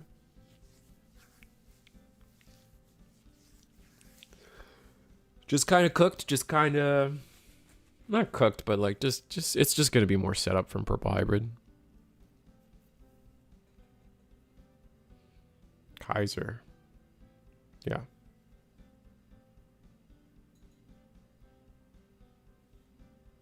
Oh, pass? Oh, Purple Hybrid, no. Bounce, Corona bounces itself. Sorry, Luna bounces itself. We're going to Digivolve for 2 into Fira.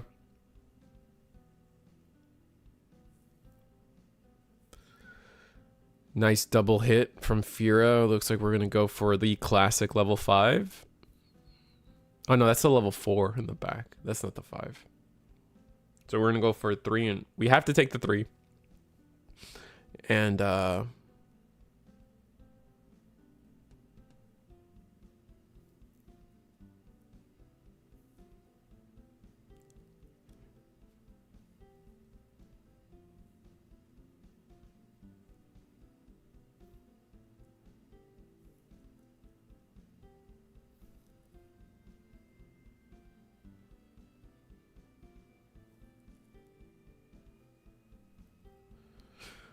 right. Cressy. Nothing to freeze, unfortunately. All the older Cressy probably would have been a little better to see. Freezing the mat could potentially lead to some good plays. All right, Colin Sao. Banana peel for free. Go into this crowd. Okay, now we freeze the mat.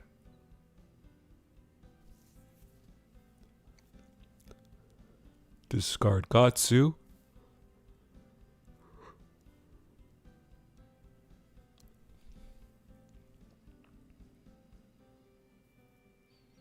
We have jamming, so we don't have to worry. Scramblow. Scrimblow? Scrimblow into what? What are you scrimblowing into? It's Dianamon. I'm going to get to unsuspend. End of turn. And, watch Purple Hybrid just lose the game, honestly. We did top deck a rookie that could help us just at least set up for a turn. Koichi, draw 1, discard 1. We need to get Valgar in trash.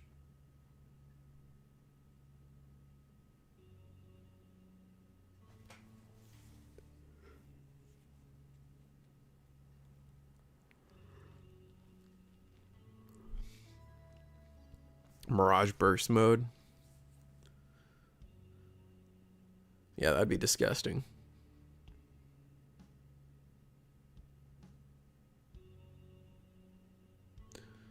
This game's definitely going the distance.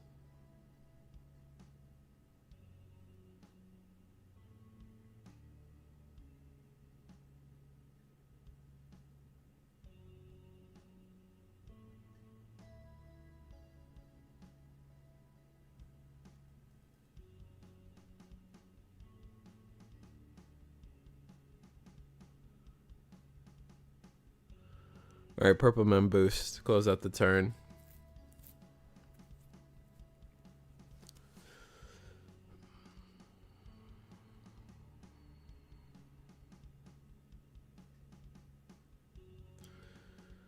All right, so if you're Sun and Moon, how do you take advantage of like Purple Hybrid skipping a turn? You say 90 degrees sideways. Another boost. Okay, that's okay. I feel like that's okay just because it's like gonna play a Lunamon for protection. Gonna play boost. We're looking to do some shenanigans, I guess. Is there a level 7 we're trying to go into? Lacus.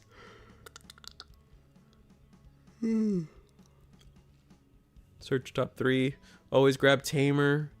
Now we gotta decide what Digimon to grab. It's gonna be the Cressymon.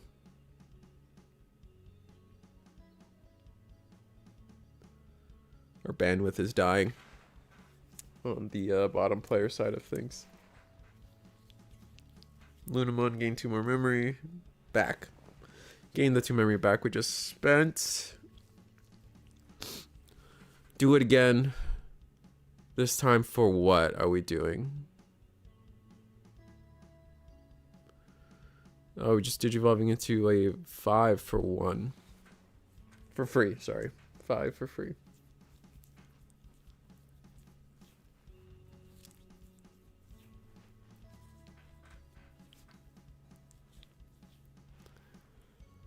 Axplow bottom deck to Koichi. Oh my god.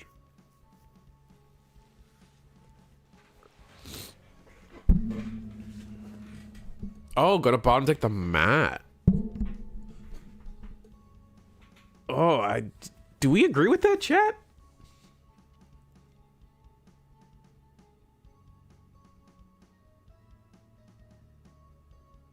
Is the mat better there? I don't think so. I think the Koichi's always better.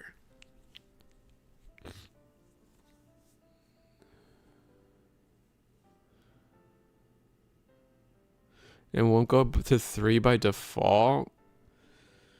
I guess, but getting Koichi's off board so they can't digivolve, like, they have 3 boosts. Like, I feel like the memory doesn't matter as much as, like, getting the names off the board is the most important thing, but I guess they could always just play more Koichi's.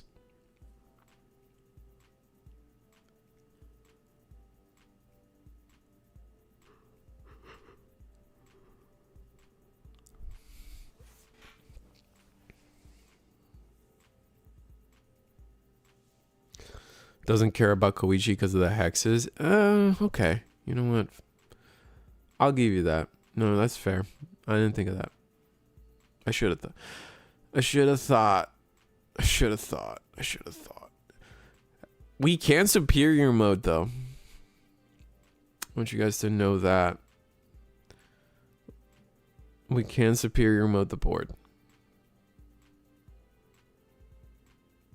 I would have done the Hexablow on the big stack. Yeah. Should have done Hex. I definitely do think we should have like given up on the Diana. And we should have banana peeled into Hexablow or something. Yeah. Should have banana peeled. We should have. We had the Corona. So you could have Corona'd the Diana to the bottom. Then use the Koan Sound Tamer to flip your other stack. And then go into Hexablow on your main stack for free, and then just have more sources because the Hexablow is gonna get raided into. Oh wait, did we not go? Oh, we trolled. Oh, we have blocker. Oh, she's got blocker. Okay, never mind. Sorry, I know about the Hexablow. What I forgot is that Diana has blocker. I thought the play was going to be you digivolve Dusk into raw Velgar into like from hand, and then you go superior mode. Superior mode can now raid into the Hexblow because it does have the higher DP in the scenario. But I forgot that Dianamon has blocker, so.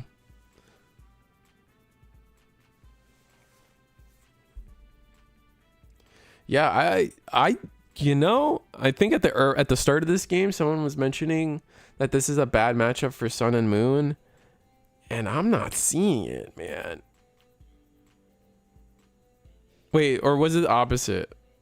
Was I defending Purple Hybrid, and someone was saying this is real bad for Purple Hybrid? I could be misremembering.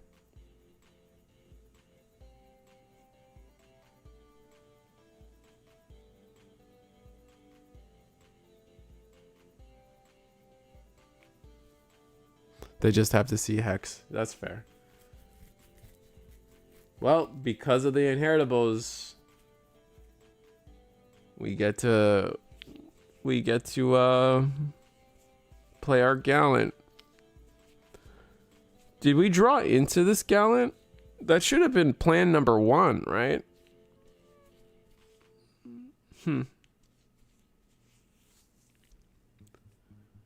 Scramble back the hex. Yeah, duh.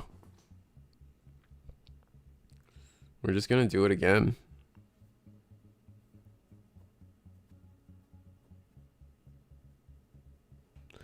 It is if you get Ghazi on board and are too fast, which is what happened game 1 too, right?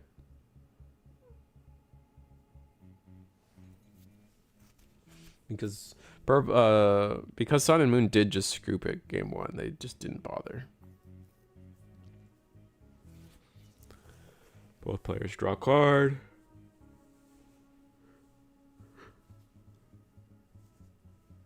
Oh yeah, they did have to pass a turn. Yeah, so they gave up on they not gave up, but like they essentially gave up on the aggressive strategy. Not like I say gave up, but like it's not true. It's not like they chose to just be like, yeah, whatever. But that is, they conceded. I guess they conceded, like, at that point had to concede the aggression game plan, which was their win condition.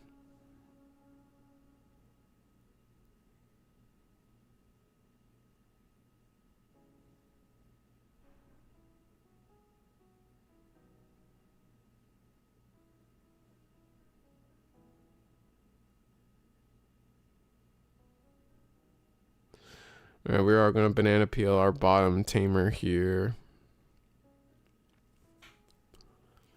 Corona, gain 2 memory. It's just, ugh. Here comes Diana. Bottom deck, the Gallant.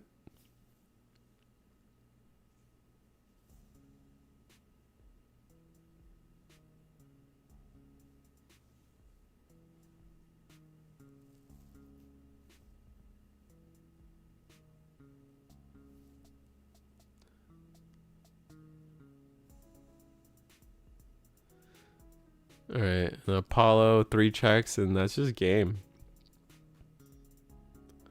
Un, dos, trois. And that's game. Sun and Moon takes it. Quake Drop going next. They never posted a deck list from yesterday? Really? Are they choosing not to? Okay, so did you ask in the Discord? Are they choosing not to? Are they choosing not to because of nationals this Saturday? I often, like, yeah, because like that would be the one time, like, that it is not often at Eagle's Nest that we hide the deck list after a tournament, but that is one of the biggest reasons we would, is to protect the privacy going into a big event that's really close. Like if the event is like 2 or 3 weeks out, we don't do it. But yeah, that is why. Okay, yeah. Sorry, I should have mentioned that yesterday. I just, it slipped my mind, but yeah, no, it is. I feel you. It's sad, but like it makes sense. It's a good reason.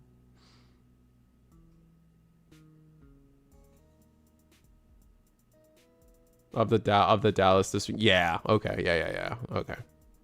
Let me see if I can find somebody else. Oh no, that was it. That was the last round. So.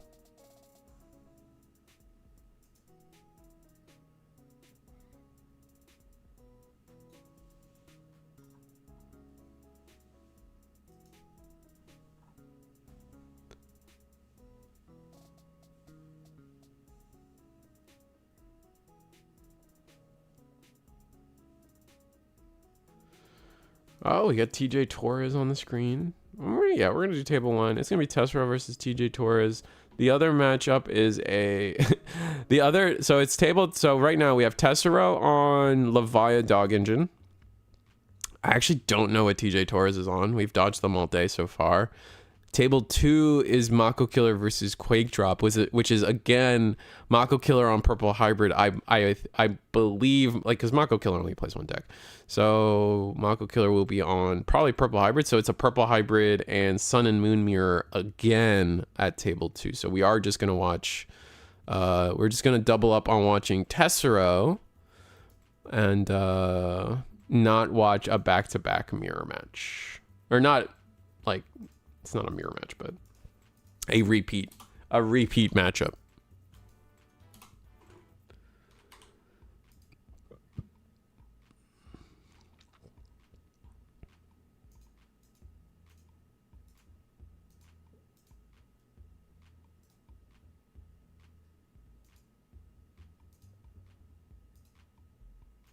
I gotta change the names though. Give me one moment.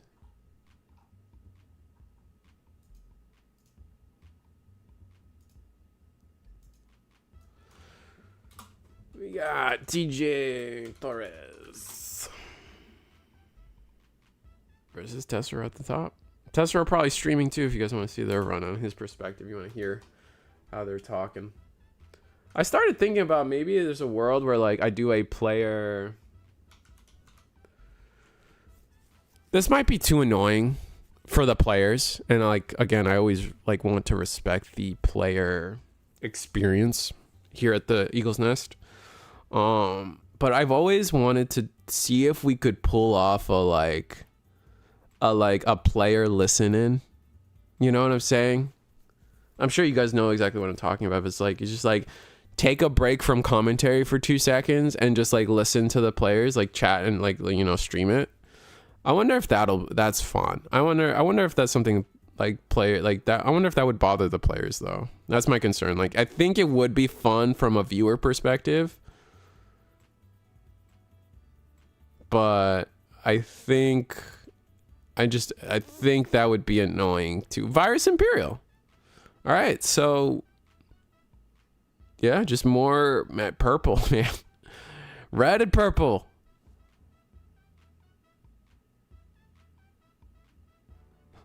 You're more than welcome on my end to do that. Oh, fair, thank you, Helkin.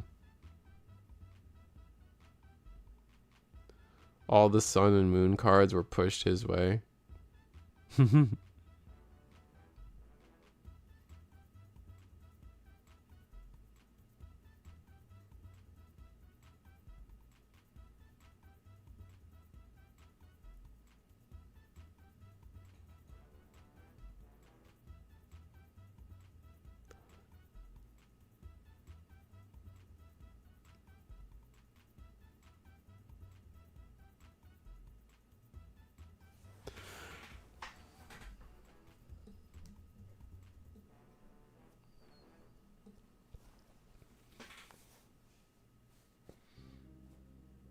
All right, we go Drago. Yeah, we don't have anything in trash yet, so this is our only play because we want to go Levia now. It's pretty aggressive.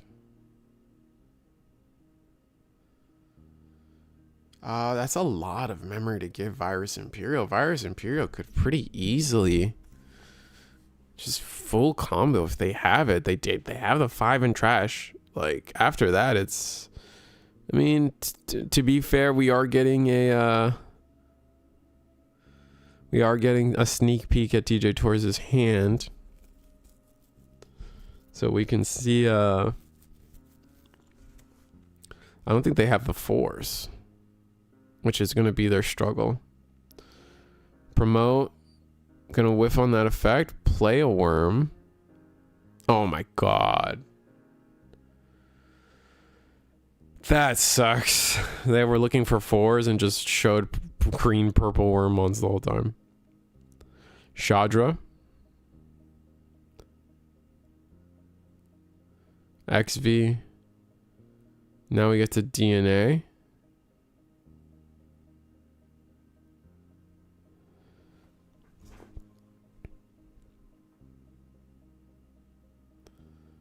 Dino B, bring back worm.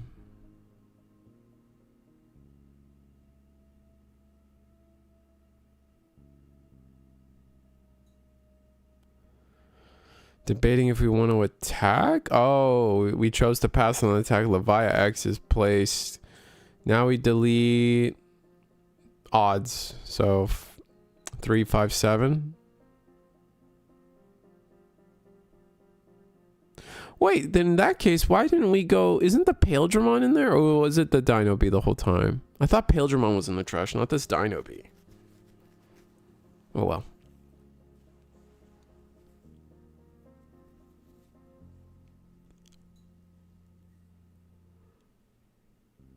Well, there goes Dino-B. There goes my hero. Watch him as he...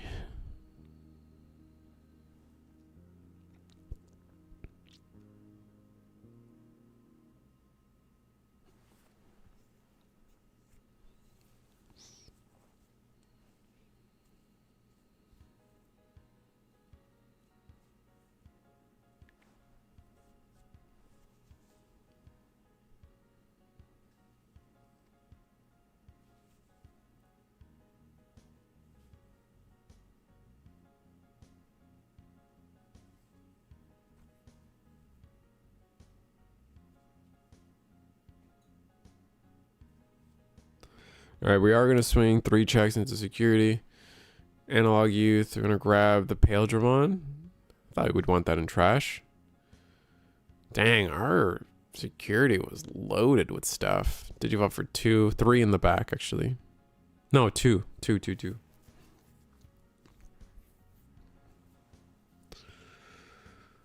All right, Dino-B. What can we really get done? Do we have retail? Maybe we retail into Leviathan and then start playing shenanigans?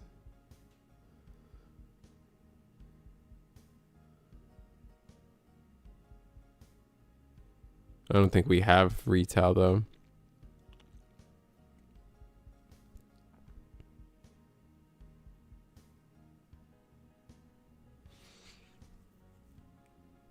Yeah, it's not the right way. So I don't think it's the right Wormmon for the retail. There is a purple worm that has it, but I don't think that purple Wormmon's the one in the stack. Oh, I guess it is. Okay, never mind.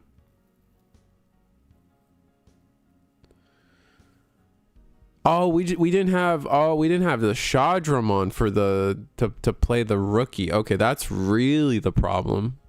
Okay, fair enough.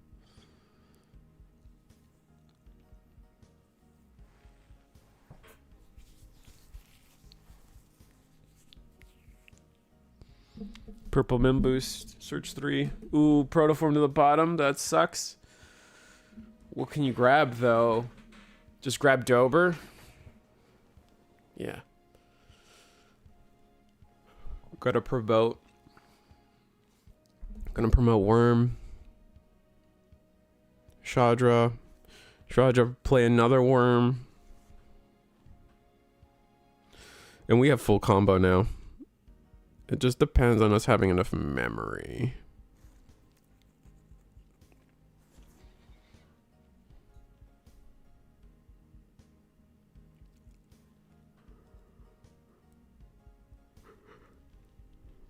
Oh, no Dino-B, but this is the Paledramon that does...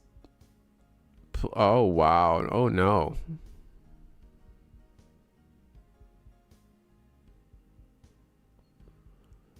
That's not great for us.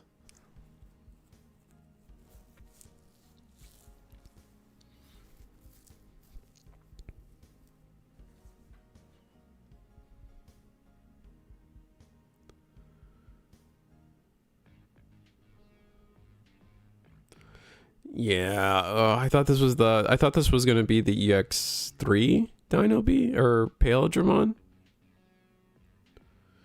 Hits a training too. The story gets worse. 2, 3.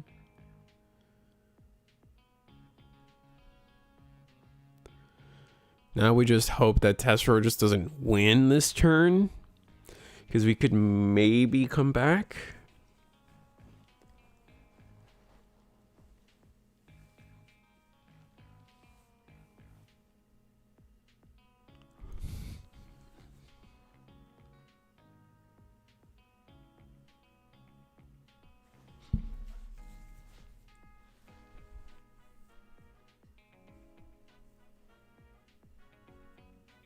Stays in the back too, though. Ugh.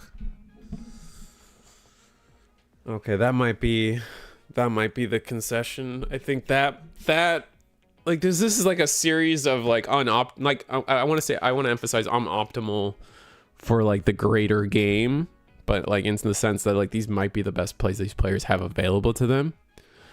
But because of that, this might like every like suboptimal turn is just gonna keep leading into like someone's gonna break out of it, right? Like on this board, like this Paledramon, if this Paledramon just bites it in security, another training. Wait, Testro security's been cast. What the hell? If we just have a way to delete this this Paledramon.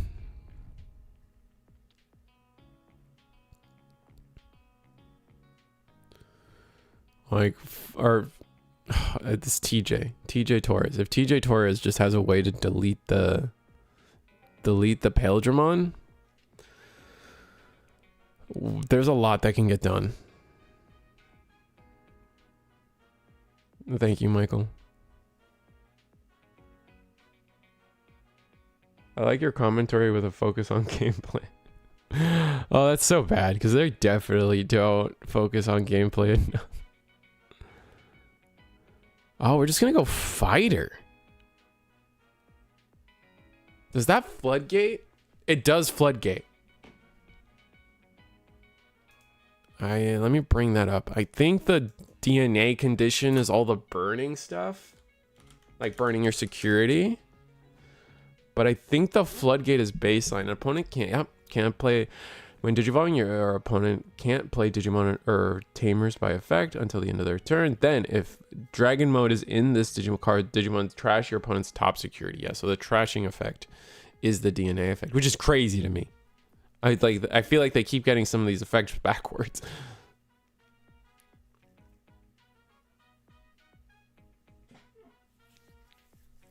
I guess it's the DNA effect because it facilitates the all turns. So it's like, oh, you get to full combo with your card if you're in the proper archetype, but otherwise you get a floodgate. 5% selling out, pretty much. I'd like to think a little less than 5%, because there are days where we don't get the time to sell out.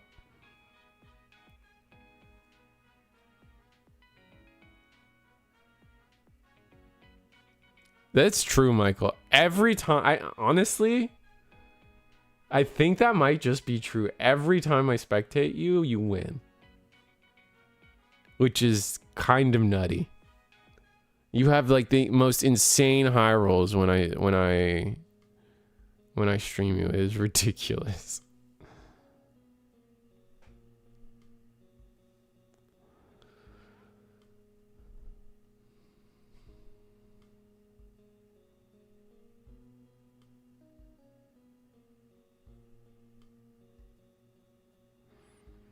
All right, so we just pass. We go Levia, or no? Are we trying to?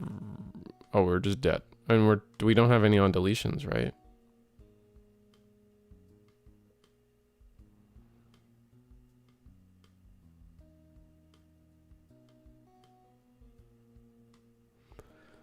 Okay, it's now or never, right?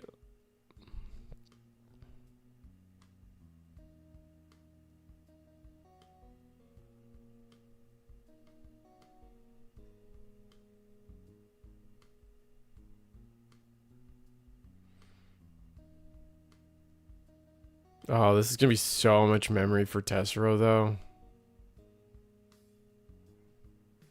Luckily, triple analog youth will help, but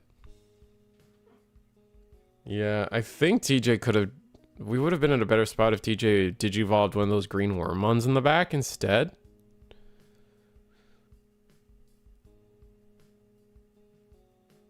We have blocker.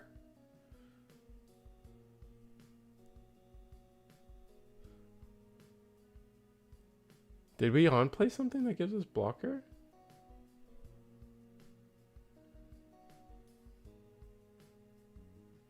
Oh, we suspended. Oh, we activated attack, suspend when attacking. Now we're digivolving into Levia, delete 356 or 357. So now Paledramon's effect is triggering, saying that like you can't delete me, or if you delete one of us, we do get to DNA, but we're not. I think it's important to know we are not gonna get the blitz. Very important to know that we're not. Oh, we have the ace. Okay, I was gonna say, like having the EX3 would not be enough there. Are we not bigger than Levia X? Oh, that's bad. That's really bad. Because it is... Yeah, that's Levia's game. As long as Testro didn't even...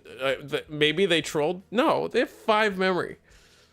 I was going to say, just play anything that doesn't pass turn. Swing Levia on suspend.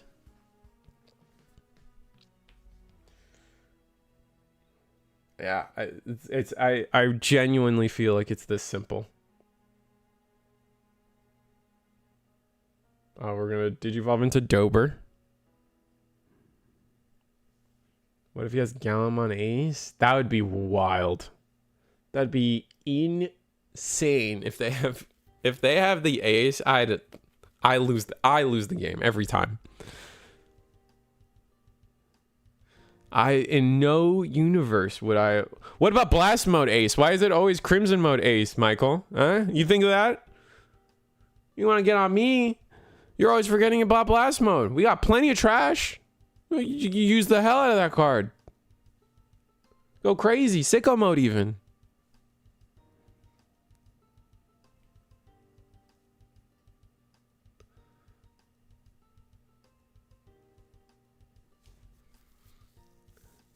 Seems to me that we're just looking for a way to play around Ace. And I guess it does make sense in the long, as much as we're memeing. I think it probably just does make sense that if you can delete, if you do have a route that clears the fighter, you should just do it. Just in case.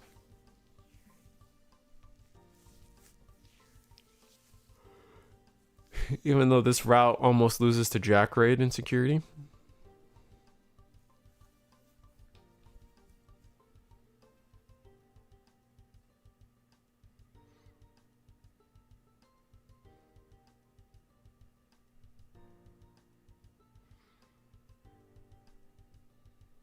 Nah, if Testro finally saying F it. We finally said F it. We did all of that to see if we can draw into like another Levia, I guess.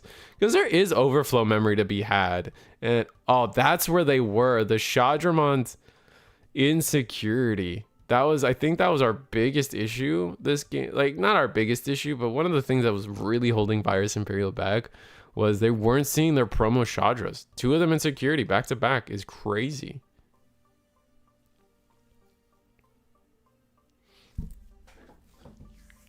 Testro also find. I mean, I know Testro also struggled to find X antibodies, so.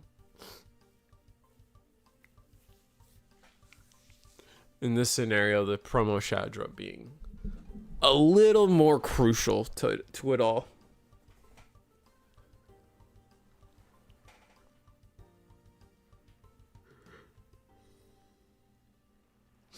Anytime I verse Red Purple Imperial, it's 100% full combo turn 2 on stream bricks. Wasn't really a brick though, it was just like not optimal.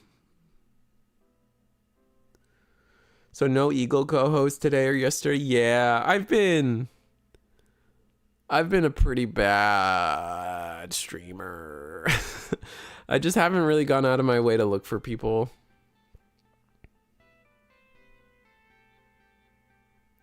Which reminds me, I need to find someone for tomorrow.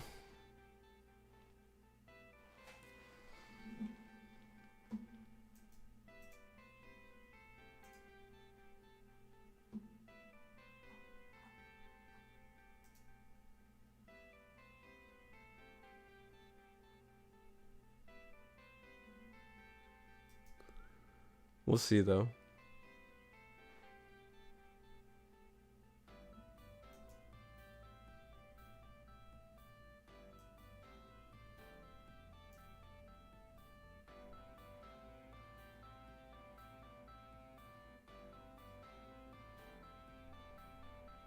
You might be able to make tomorrow's. That's exciting.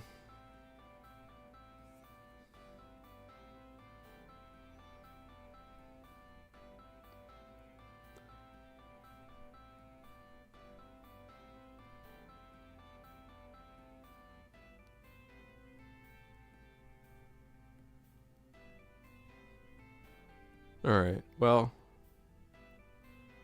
we got a little bit of a searching going. We actually our first rookie is Lopmon, which is kind of bad for us. Is it? Can we recycle Lopmon that often? I guess we can. That's like, I guess in this matchup you don't care. Lopmon is like giga important for like Royal Knights and a couple other matchups, but in this matchup I guess it can be your first rookie and you're not too worried about it. They finally have given you some mid shifts this week. Nice. Hard play Vmon. We got Paledramon. Discard. Gain a memory off of the mat. Going to Paledramon now. Just for more searching. Interesting. Well, this search sucked. So. Rip. Still nothing set up for us, really. Like we need another 4. We still need the 5. 5 is always the most important thing. I don't have to tell you guys that. We hatch. It's another rookie.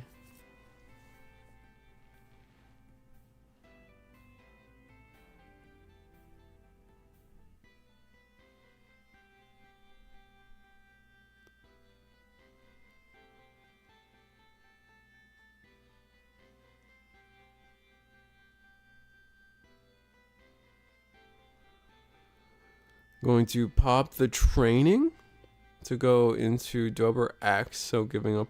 You never really need the protoform for Dober X, so makes sense. Cerberus though, definitely needed for the Cerberus.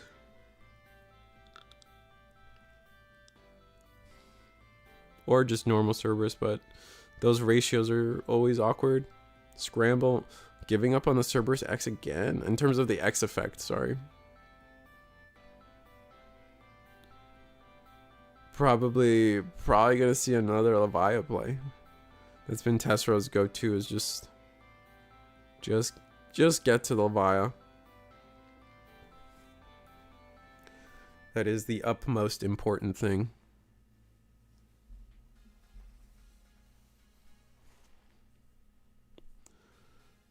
At least in terms of what we've seen Testro, like looks like Testro wants to he's playing this in a way where it's just like, I'm gonna leverage the fact that I got a big boss monster, I have the trap card, which we don't this time. We don't have the Levia X.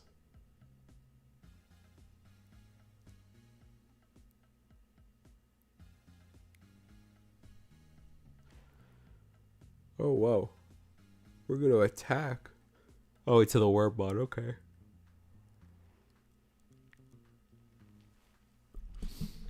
We can also still pop Mem Boost.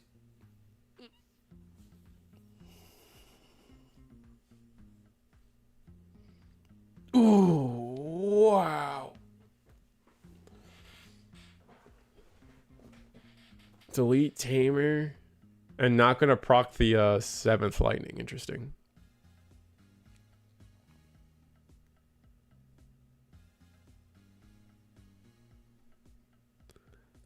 This is that is the most perfect analog youth. I guess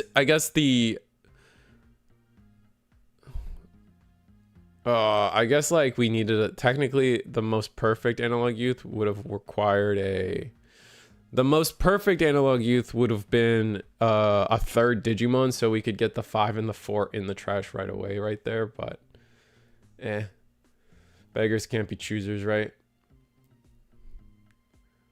From here, we DNA, we get to attack.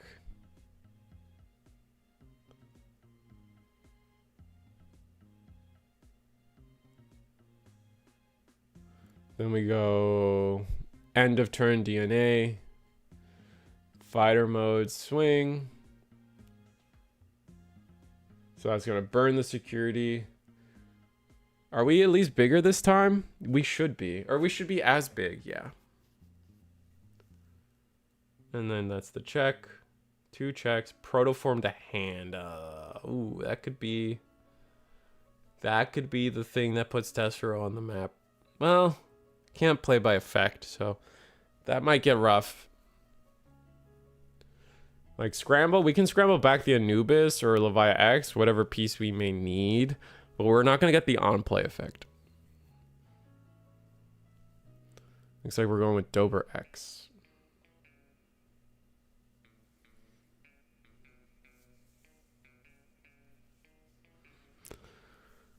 Proto into Dober. Interesting we do it there instead of for Cerber. Oh, never mind. I keep we're floodgated.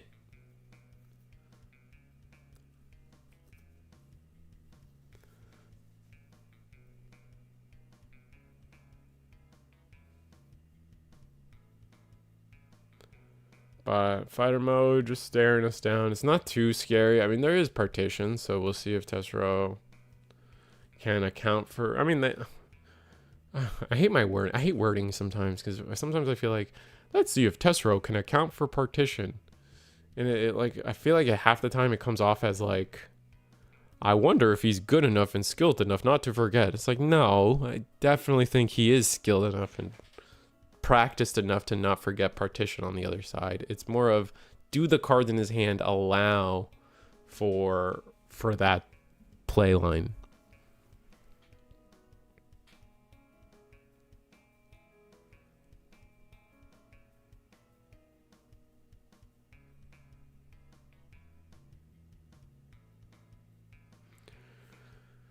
And we discard another 7th lightning, so we have double 7th lightning, which the fact that you can trigger both of those in a single Evo,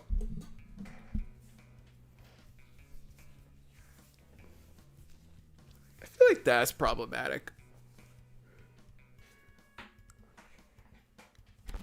Like, I know there's a lot of talk about balancing trainings and boosts in the sense of, oh, they should restrict you in some way in terms of like the new trainings. They don't let, as long as you don't, if you already have one on board, they're not as good.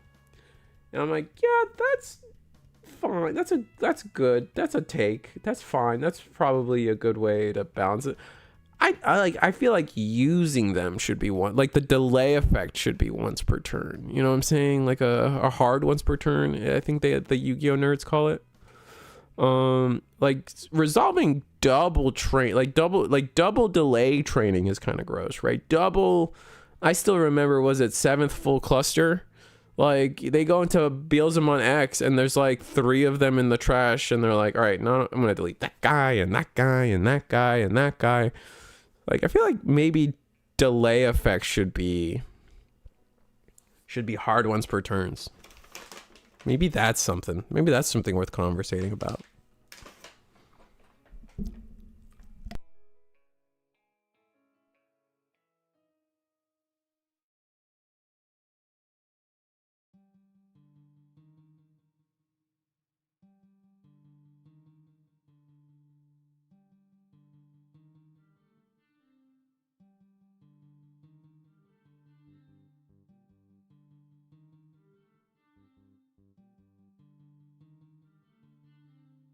Wow. Found the dragon mode off that. Swing, dino, swing. Yeah. All right, we're going game 3.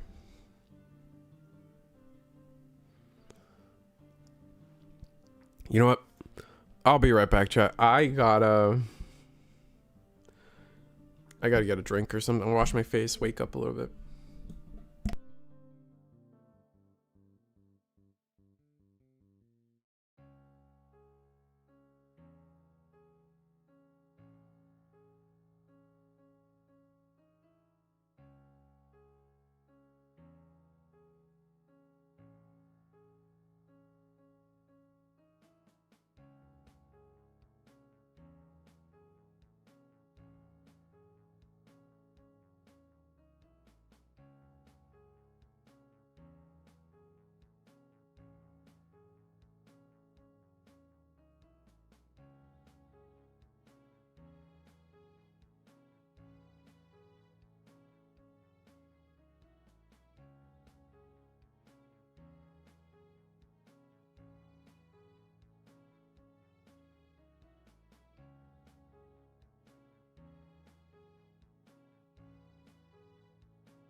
I'm back.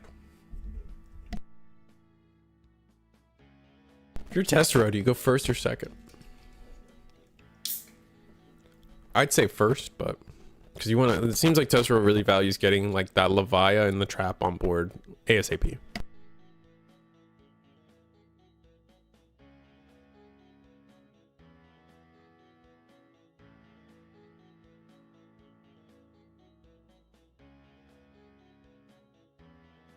All right, looks both like I just hit my knee really hard, so I'm in pain. But both our players. Oh, Testro choosing to go second, valuing the extra card.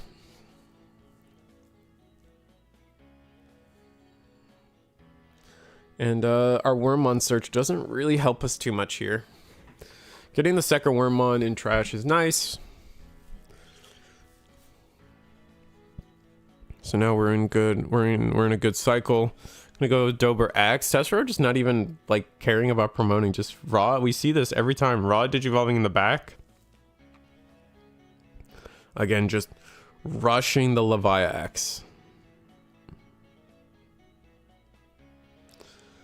All right, Wormmon into. We're gonna attack with that Wormmon. Okay. Gonna digivolve into Shadra. Play the Wormmon for more search. There we go. Dino B to trash.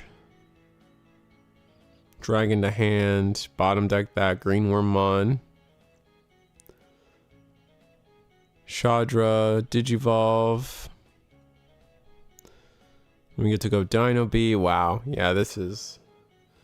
Who was saying something about Virus Imperial turn 2 combo? Who said that?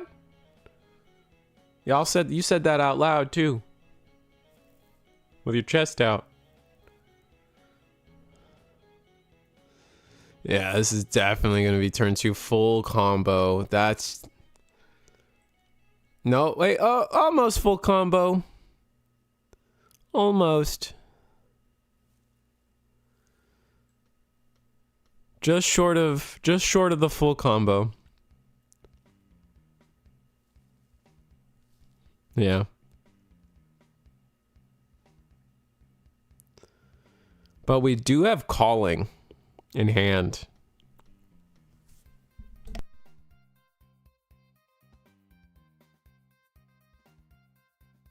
So if Testro tries to play games in the sense of... If Testro tries to play games in the sense of... like leaving the... Trying to do something weird like leaving the dragon mode on board for some reason. TJ Torres still has like routes and a lot of good ones at that for that fact.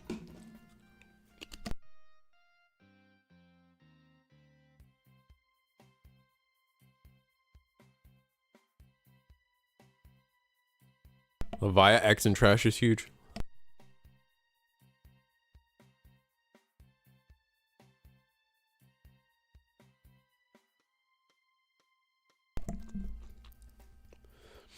Yeah, go from 2 to 4 memory for going into Dober X. Not bad.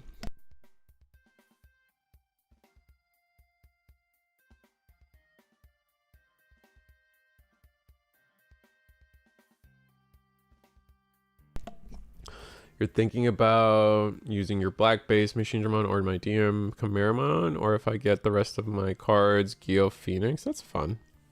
Looks like Machinedramon. Michael wants more Machinedramon practice. Especially for Dallas. Especially after results. Going Dober X here. For more draw discard.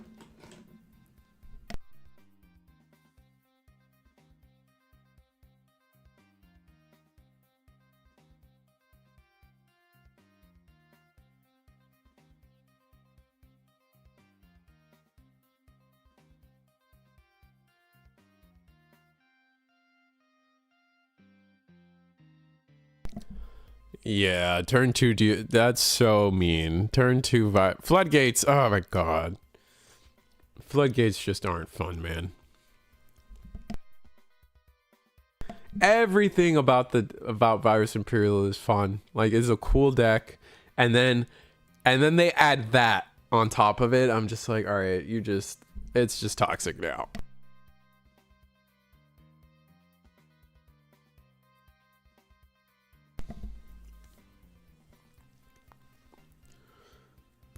Testro trying to find the strat here.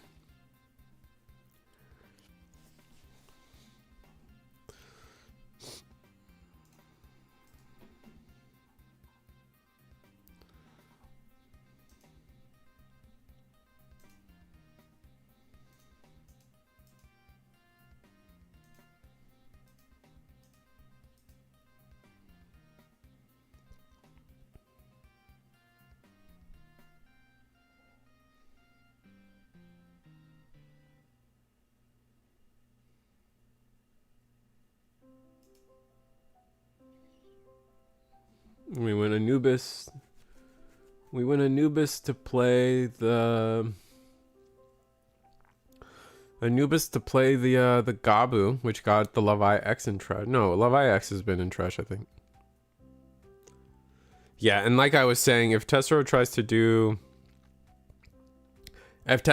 to play a route that doesn't clear the dragon, calling is just gonna devastate everything. We're going to bring back the Dino Bee, and you got to bring back the Wormmon, right? Yeah, Dino Bee, then Wormmon. Play.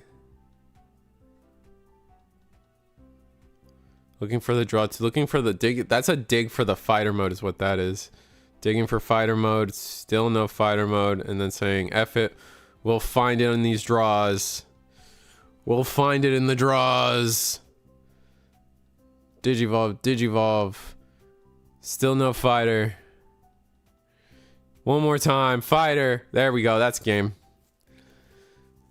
We drew it. We're gonna get the swing.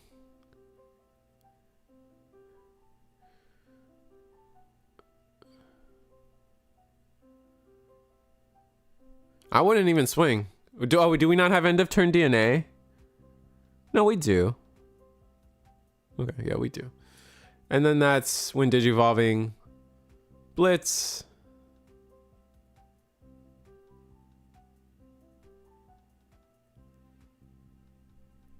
Trash the security. Go for game. Yeah. Testro not being able to, I think they were looking for... What were they hoping? What was Testro hoping for? I guess we were hoping to end on Levia and not Anubis. Or at least a 5 with Protoform, right? But once again, not finding Protoform, not finding... And then not getting... I guess they're discussing how Drago could have been a route for Levia. But they didn't have Protoform. No, they did. I think that stack... Did that stack have Protoform? I don't remember.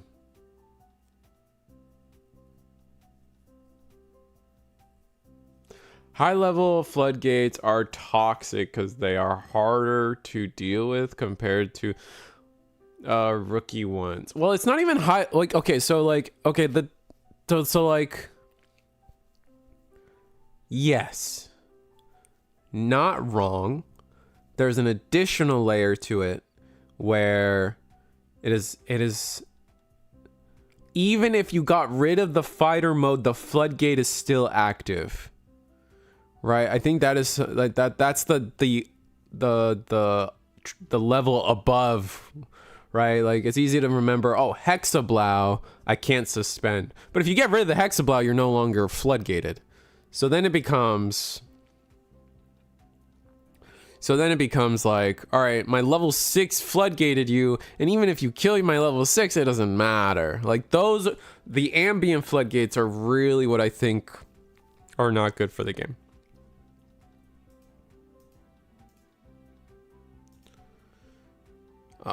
Looks like table 2 is still going, so we're gonna have a Virus Imperial in the finals. So back-to-back Virus Imperial Back-to-back Virus Imperial finals for the Virus Imperial homies. I imagine this is game 3 here for...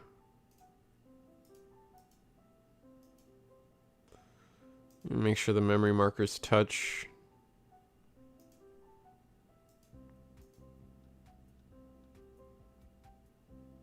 The lingering effect, yeah, that specifically.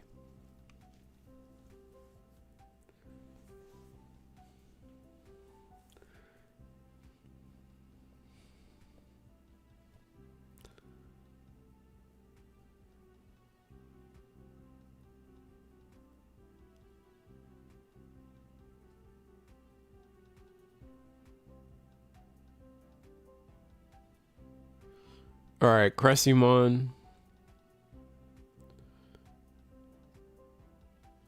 Freeze another Frieza Tamer.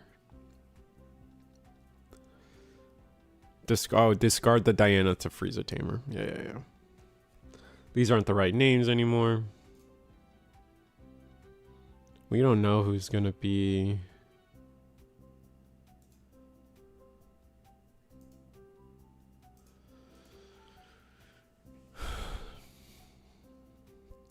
We don't know who's in the finals. We know, I mean, it's TJ Torres versus either of these.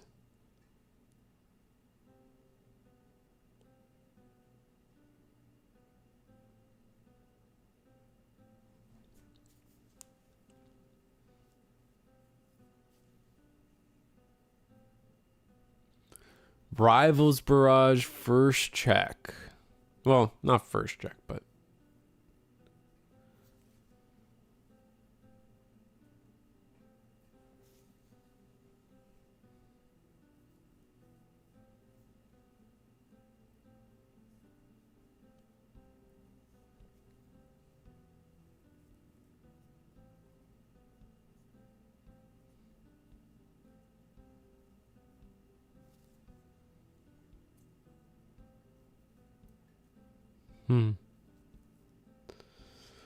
Got another attack. I think we just popped the boost. Play Luna. We're gonna digivolve into a 4. Yeah. Just dig for more cards. Another BT22 Cressy to freeze the last Koichi, maybe? I'm gonna grab the Fira and the Diana.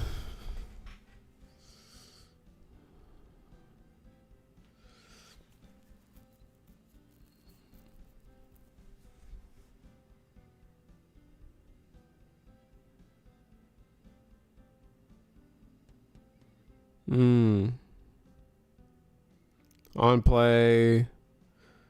Flop the banana peel the 4, and then the 5 is gonna go into Hexblow. Yeah, bottom deck the Koichi that can attack.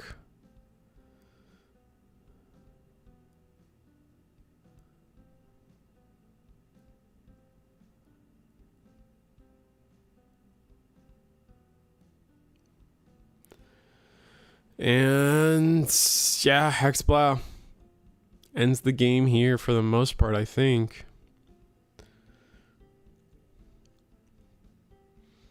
Secret Rare Gallant with 2 boosts helps. I guess we'll see.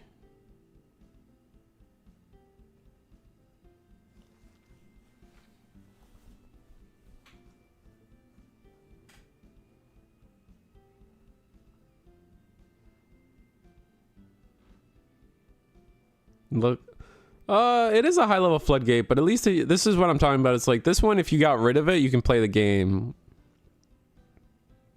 The other decks in the top 4. So the top 4 were the 2 you see here.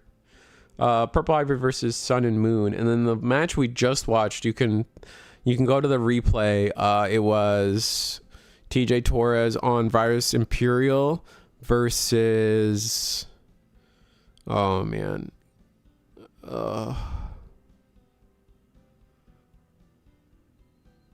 Testro on Levia Dog Engine.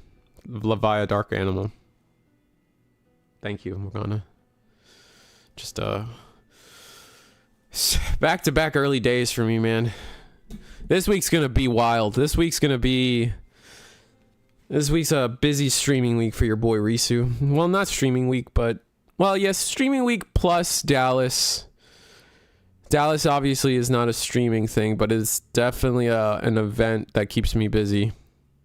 Again, if anyone in chat's going to Dallas, I will be at Dallas. Say hi. I would love to say hi. Saying hi is fun. I'm probably going to try to go to a local. There's a cool local in Dallas that happens on Fridays. Was it Common Ground Games? I think it is. I usually go there. That's usually where I go. It's kind of far though, but I don't know. They're nice over there. Nice big shop. They got a pop store next to it too.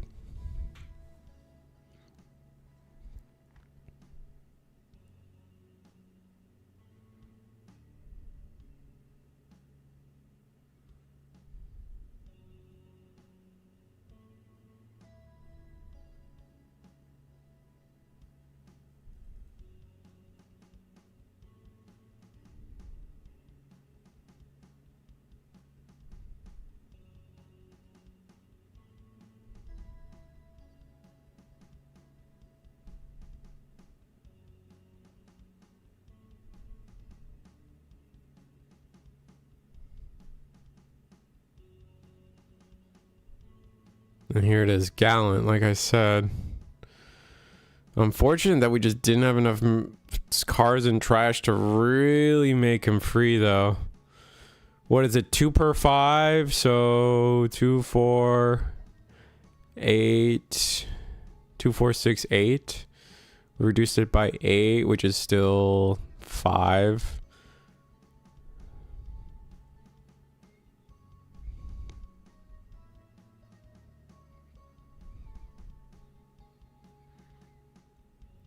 Oh, we couldn't delete it. Oh, we couldn't delete it because of the lower level. Oh, we're troll. And then GG. Dang. Or the lower DP. Damn.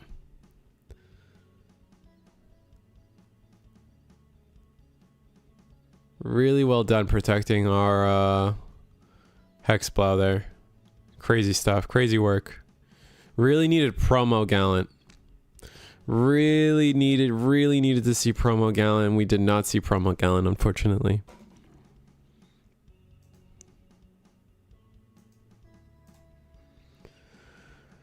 All right, it's finals time.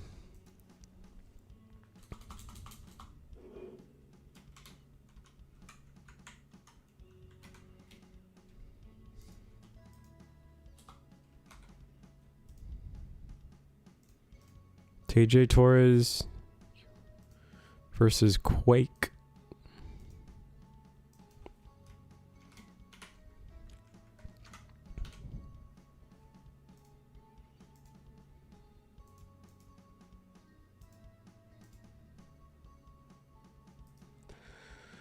All right, let's see.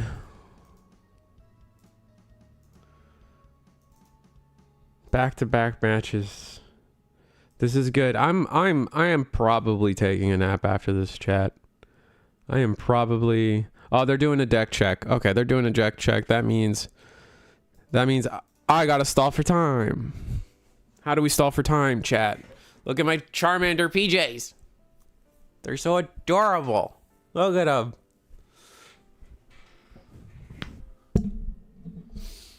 Let me turn on the light so I'm not like in the darkness.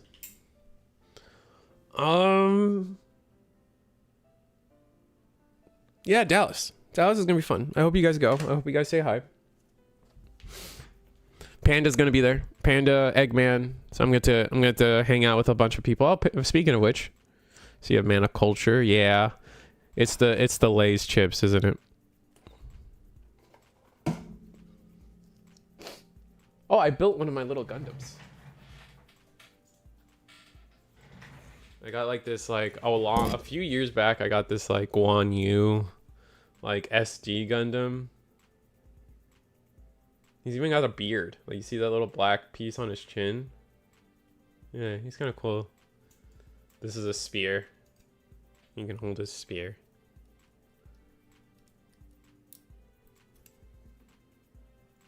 Yeah. We need to do more collaborations. I mean, you see, for my thing with collaborations is like, if you tell me to show up, I'll show up. Now, like, the problem becomes, like, you want me to plan something, you want me to do some effort. That's where things get a little dicey. I show up and I bring 100% every time, but all this like outside work is where we start to stumble. Oh, the Charmander? Yeah, Charmander's a goat. I don't know. I'm a basic girly. I like Shadow the Hedgehog. I like Charmander. Like, I'm not. My tastes, I like Sasuke. Like, I'm not. My tastes are so basic, dude. Like, that's it. Like, I like the Green Ranger. Wow, that's so unique. I can plan it. Yeah, dude. Just tell me, and I'll tell you if I'm available. That's usually. My thing with collaborations is like. It's, you know what? It's the same thing at my locals. I'm gonna be honest. Like, there's so many times where people in my locals hit me up and they're like, "Yo, we should do a 3v3 night." Okay, plan it. Why are you asking me? Why are you telling me? You're asking me like you want me to plan it.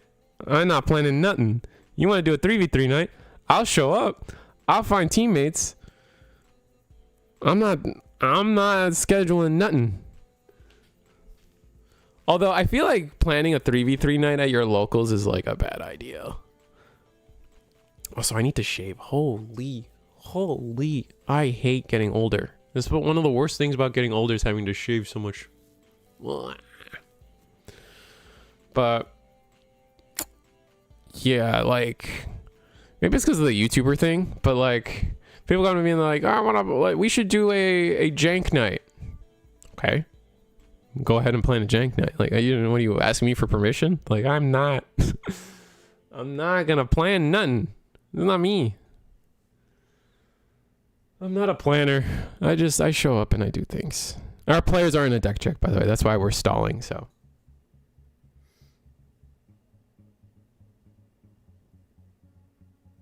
I don't know, I'm trying to see if there's anything I can like pull out of the woodwork to talk about. I'm tired.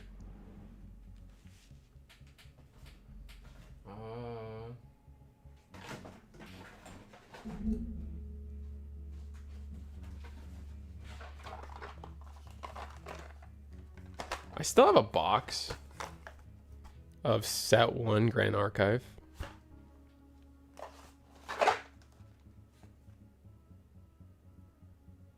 I just didn't like the game. The meta. I feel like the game was okay. Pull rates and the meta was awful.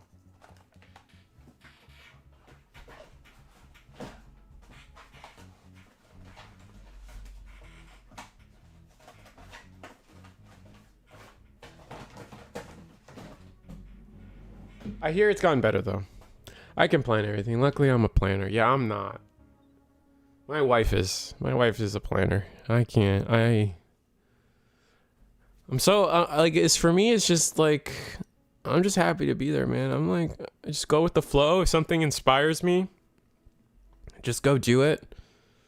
I struggle with like we're trying to plan our trip to Canada, right? And I'm like, yeah, we'll just get there, Google some card shops, Google some toy stores, and just have a grand old time. She's like, no, I want to know, like, what things are there. I want to know what we're doing that day, or for what days, when are things closing.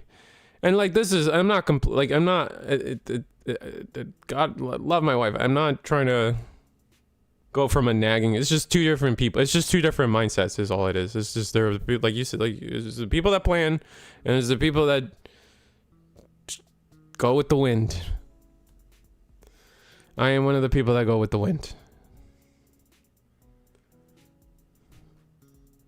I can DM you later with ideas. Yeah, go ahead.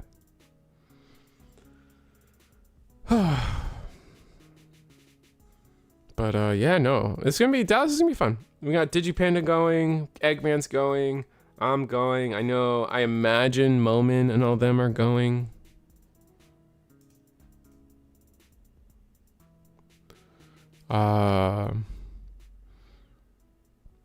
Zenitsu, I know you're not going. I feel like I know you're not going. Hong is probably going. A lot of these people that have invites probably going. I think Digishon 37, Sean Carrera. Does Sean Carrera have their invite? I know Sean Carrera's going. Doo Destined. I think Digi Destined is going, but they don't have their invite. They're trying to go. They're going LCQ strat, which I'm so happy we have LCQ. I'm very happy about that.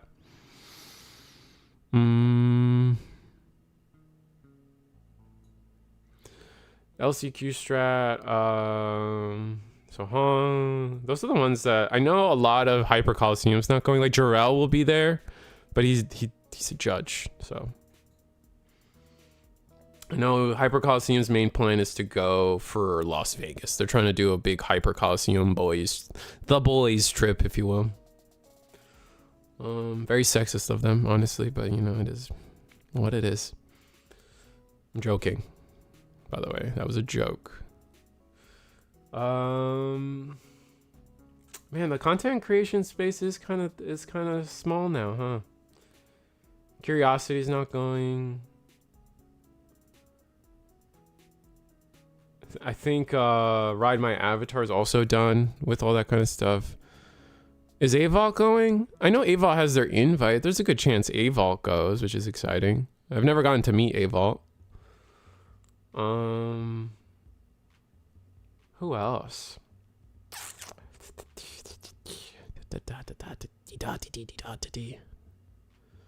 Aroli's not going. Who have I had on? There's so many people I have as guests. Digitamer TCG. He's the guy, the one with the icon, his little car. He's a cool guy. Or is his name TCG Tamer? Oh, I need to remember these things better. I need to invite some of these people back. Definitely some fun people to work with out there.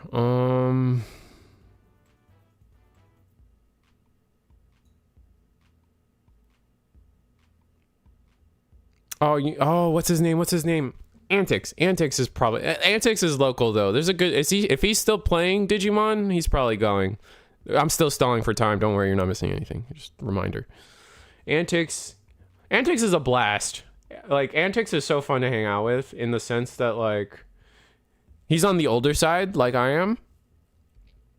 But like he has like, I don't know if this is mean to say, but this is just how I see him, and I just kind of I shoot from the hip and I just tell people how I feel, and but Antics is like how do I, the best way to describe Antics? He's great.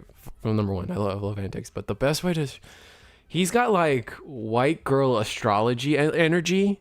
Is that like a way to describe somebody?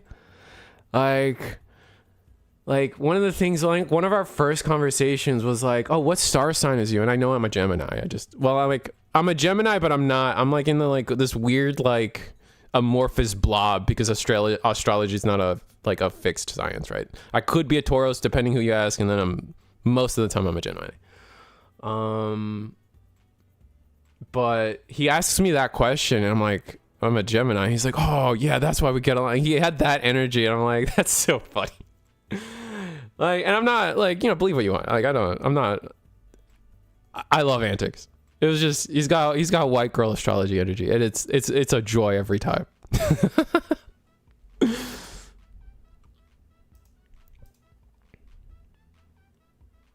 Our players are just about ready though. So I am stalling. Just soon we will be done. Aries for you. Aries. Yeah, the biggest reason I know that is Saint Seiya though, because like I wanted to know what my gold knight was, so, which is Gemini. Which, oh man, I have a little. Oh yeah.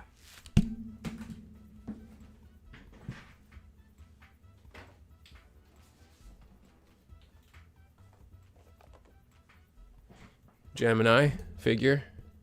And then I have this cool, I use it as a memory marker sometimes, but if you watch the show, all the armors are held in these chests. So I have like this little chest, and you see it's two little cherubs because Gemini is the twin. So this is, and then inside it opens up, and then it's like a Lego. It's a little bit of Lego-y because it's got a fit, but it's in Saint Seiya, the armors actually like are statues that break apart to become your armor. And so I have this like little memory marker of the Gemini armor, and it's so sick. I love it.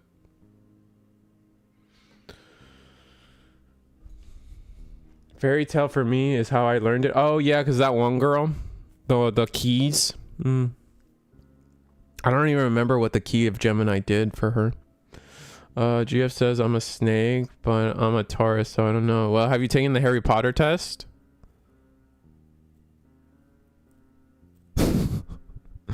Like, what house are you, brother? There's still like you haven't resolved anything yet. I always get Gryffindor for those. As much as I love green, I always can get Gryffindor, dude.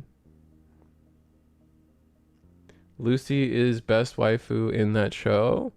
Lucy, is that the key girl with the is Lucy the key girl? I got sick of Fairy Tail. I to this day feel like Black Clover is better Fairy Tail. Like everything that Fairy Tail wanted to do, Black Clover did it better.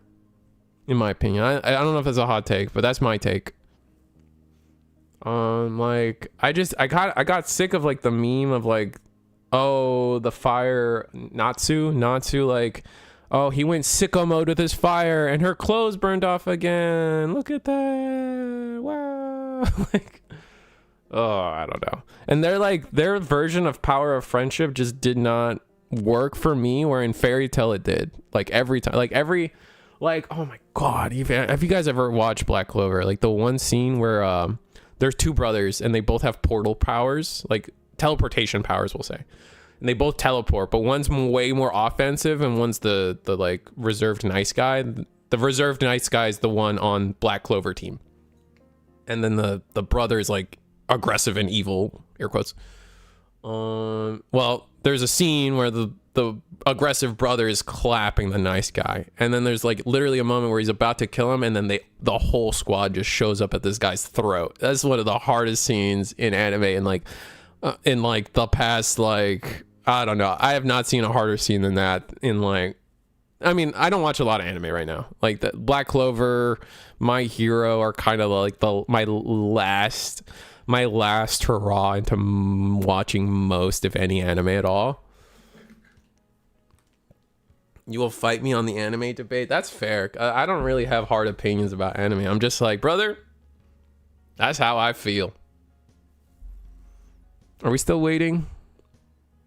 Yeah, we're still waiting on Quake. Okay. Funny thing about that, she got Hufflepuff when she first started, got mad and restarted. My wife gets Hufflepuff too, but she's happy with it, even though it's the potheads, and she doesn't, like, I don't smoke. She doesn't. None. We're a pretty drug-free household here. I don't drink either. We don't drink either, I should say. And it's not like a. How do I word this? I'm not sitting here like, stop doing drugs or stop drinking. Like, I just don't. It's not for me. That's it. I will make fun of people for it, though. Don't get me wrong. If you're my friend and you do those things, I will make fun of you. I'm just like, oh, look at you, sucking and smoke into your lungs. You know, firefighters train to avoid doing that, but you intentionally doing it, that's cool too. You know, just don't be a firefighter. That's fine. You can just cut off a life career potentially. Whatever.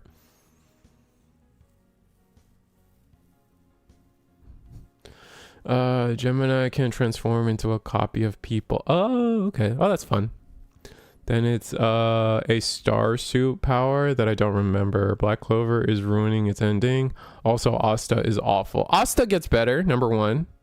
In the dub, he's awesome because in the dub, his screaming is way more bearable. And this is also a disgrace. I know people get upset at this. I prefer to watch dubbed than subbed.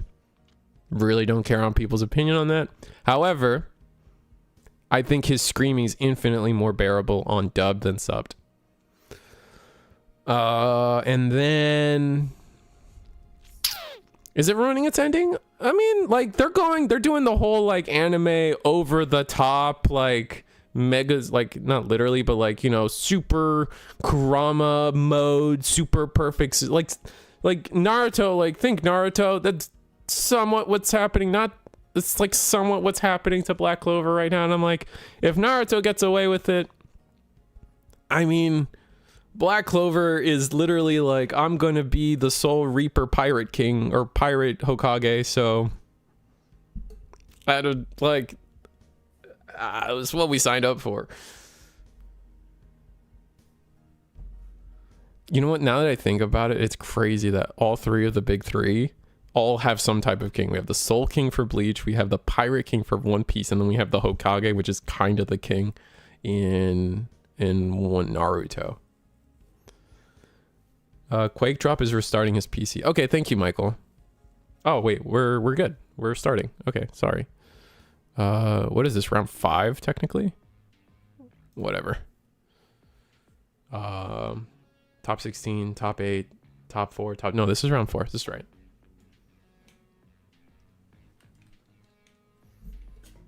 Yeah. But yeah, TLDR, I think Black Clover was lame. Laxus is cool though. He's hype. He is the hype. The fake dragon lightning guy.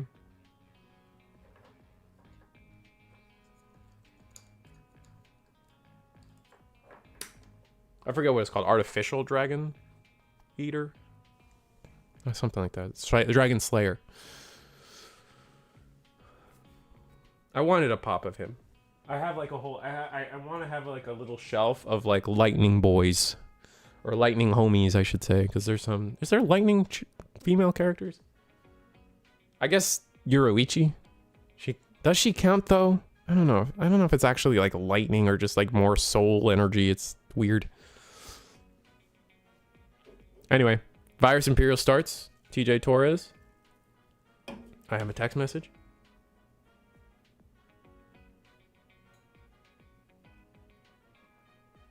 Pointless. Versus Sun and Moon. I think this is a great matchup for... I think this is a pretty even matchup. Like, not... Like... Sun and Moon doesn't really play by effect anymore, right? So the Virus Imperial Floodgate doesn't really matter. It's more of like, can we answer each other's boards well enough? Like, like, you know what I mean? So we'll have to see. We got the Gatsu in the back. Can't play by effect, which could be relevant. We're going to promote it next turn. And probably just sit on it, because Virus Imperial doesn't have a lot of ways to... Virus Imperial doesn't have a lot of ways to clear errant bodies. It's really just the XV. I think does the pure purple Stingmon also get rid of it? I think they do.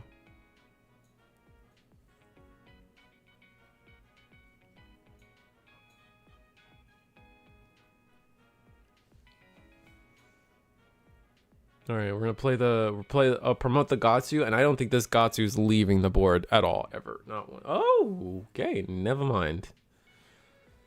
DJ Torres is getting the Davis Ken on board. That's gonna be an interesting. That's it.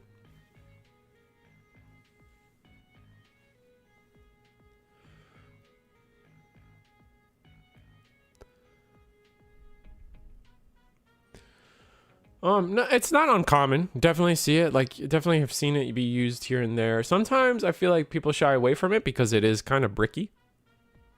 Like, it's not getting done like you need it to get done. Like, playing a rookie's nice, but like that's usually not your problem. Like, finding a way to get a level 3 on board is not your main issue. I really don't like Daikin. Yeah, see, like, It's not like I said, it's not unusual, but like Virus Imperial players will also be against it as well. It's a dead draw. I agree, 100%. If it's not in your starting hand, is just kind of bad. Okay, Gatsumon came back. Thanks to the banana peel. Sun and Moon just gonna go wide. Grab the Dino Bee there. That's not a great trash at all. Choke to 1. What are we digging for? Level 4s? Well, we found one.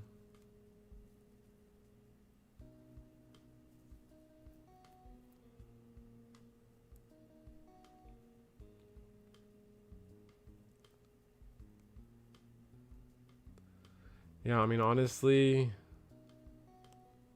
you gotta be worried though, right? Like, you're gonna, like, this Gatsu is not immortal. You do have to come up with a game plan.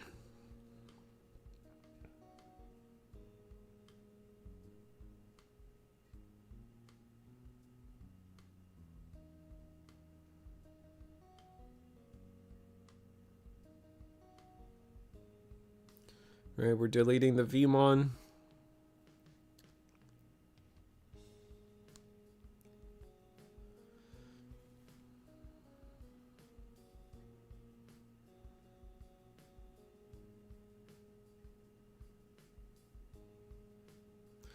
We're gonna delete the Vmon. We went into Fira. We're gonna play another rookie and we're gonna get the search.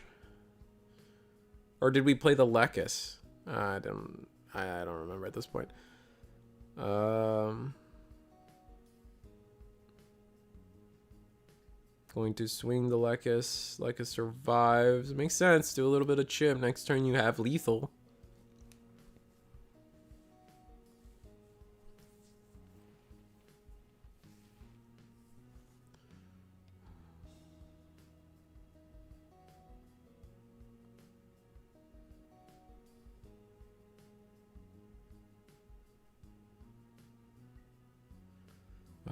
Digivolve into Fira, get another search. Whiff on the double hit at least, but still grabbing one card, deck thing.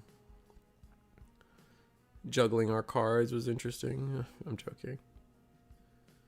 Really needs to find... Well, yeah, you just really need to find that XV.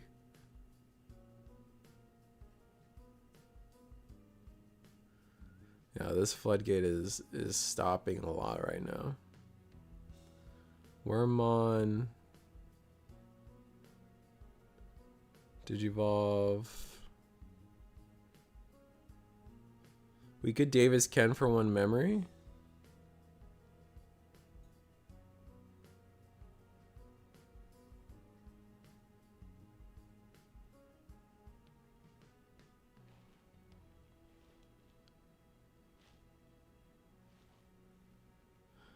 He's bleeding his hand. Yeah. I think they know. So we go Dino Bee.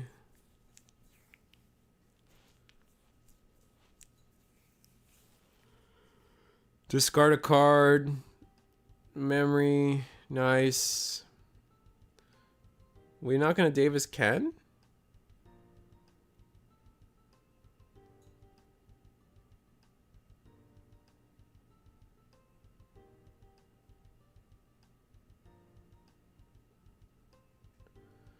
I feel like we should have Davis and Kent.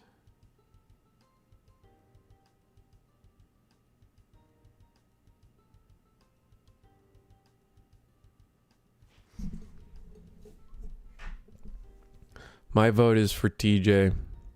Yeah, I mean, it could go either way. The Gatsu gone now, and if we don't have the ability to delete our opponent, if we don't have the ability to beat our opponent this turn, which, I mean, we could.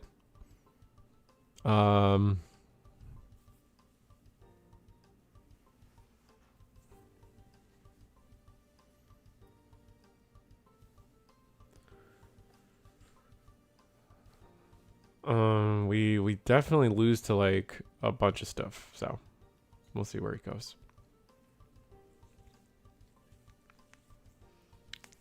Looking at like if we delete the Dino B, we're in a tough spot, but so I am on stripping fours so much.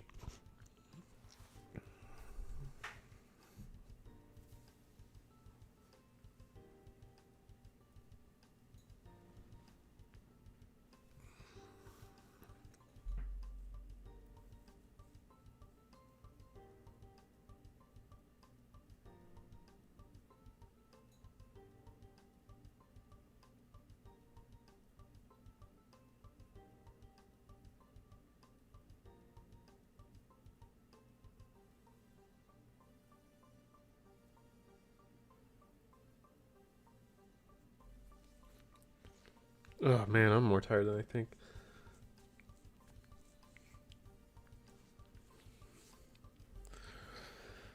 The Davis Akin is tapping only strip sources. You can even, or can you even tap it? Cause it's not, you can tap it for the memory for sure, right? Like no matter what, the strip sources is if it's green or blue. But you can always tap it to gain the memory. Pretty sure. Or does it have to be?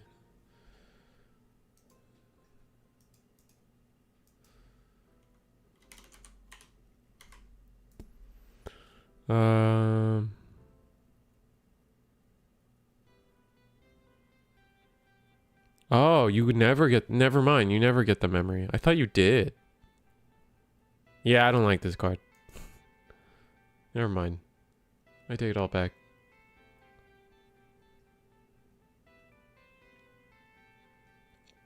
Dang, the bottom deck's rough.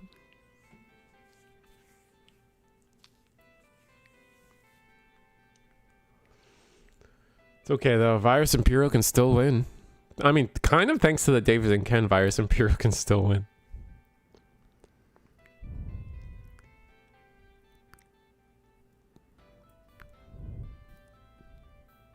Yeah, the memory is green and blue. You're right.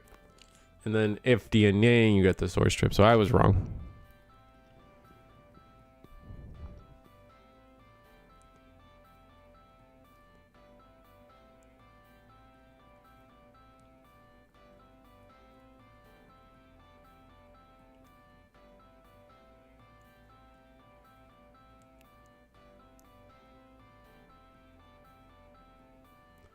I'm gonna keep swinging at security. There's the XV. That's what we were so... That's probably one of the biggest things we were hoping for. No green Wormmon in hand from TJ Torres is kind of bad.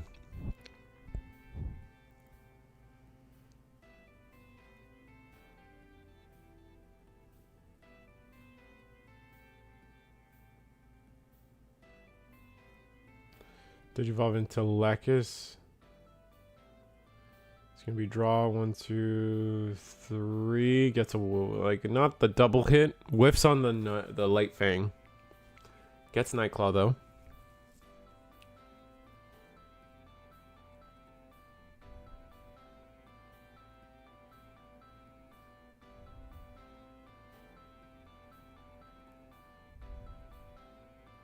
Oh, the deck check. Yeah, no, that's unfortunate, Helkin. At least the VOD will always be there for you. I appreciate you being here regardless. Hexablow, bottom deck the Davis Ken. Yeah.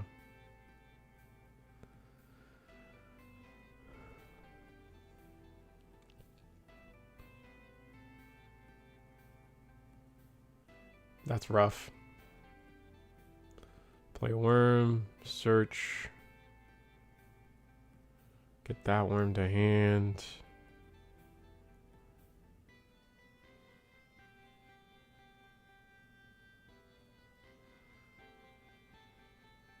I don't think we have level 4s in hand. Oh, we're gonna hard play. There we go. That's what we needed.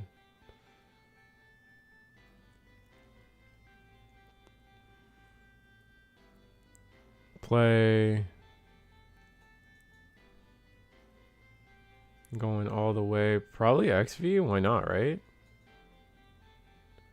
XV to just delete the Luna. Oh, is Lunamon 3K? Is it? No, it should be still deletable. No, it's 4K. Yeah, it's 3K.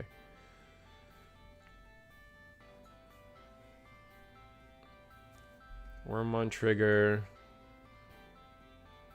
Digivolve that Wormmon into the XV. Delete the Lunamon. Oh no.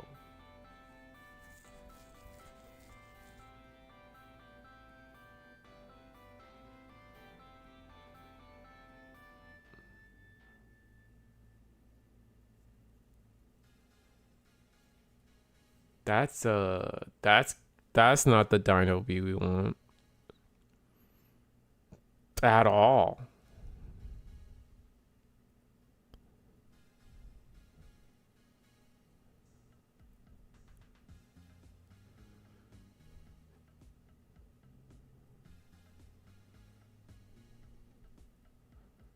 Oh, you need.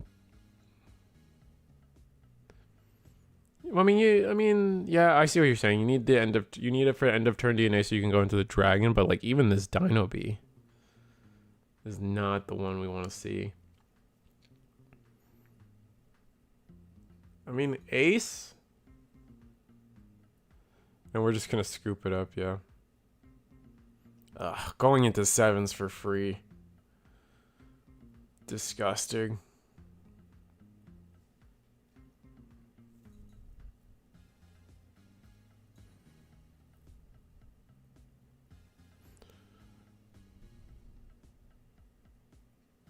You always find the card. Oh, purple memory. Oh, I see what you're saying. Yep. Just trying to always find the card to delete the Gatsu. Yeah, the Gatsu slowed us down, like pretty heavily. And then the Hexblaw right at the end also just devastating.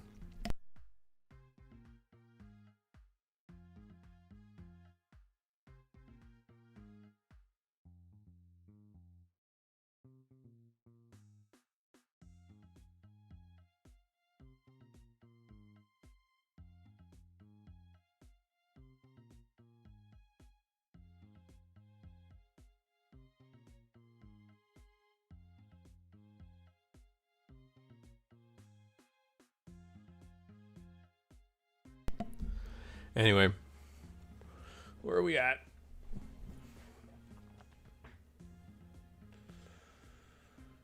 All right, Sun and Moon are. I mean, Virus Imperial chooses to go first, right? They just got to get ahead of it all and hope for the high roll. That's how I see it. It's crazy that at no point our analog youths were useful to us.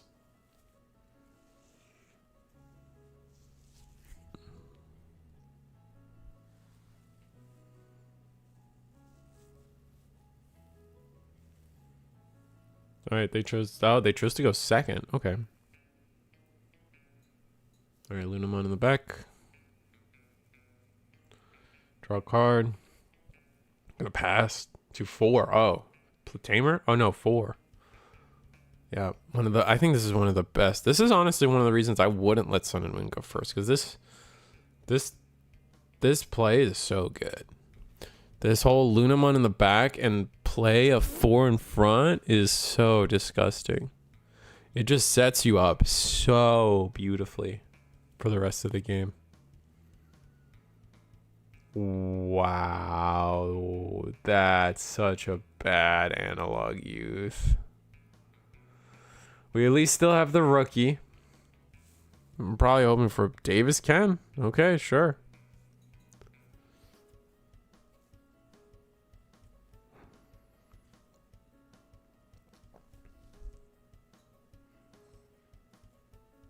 Yep, Lunamon, bounce, go to 4 memory.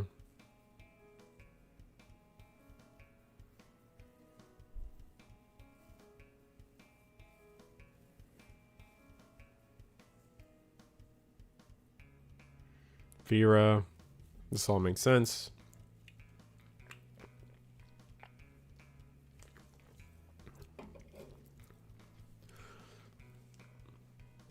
Ooh, whiffing on the light fang half of the deck here for the search. Gonna grab level 4. Probably going to bottom decking more Sun and Moon pieces is good for us in terms of what's gonna come in our draws. It means our draws are more non-engine, which is good.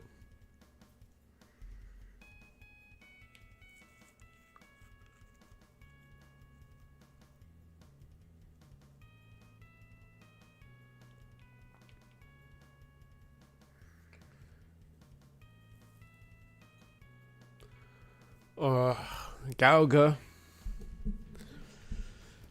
getting to get a memory.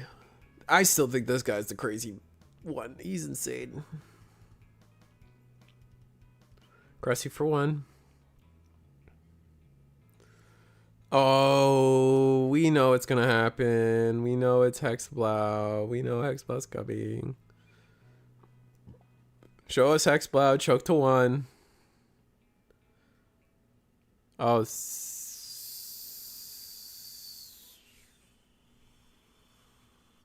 that's not Hexblow.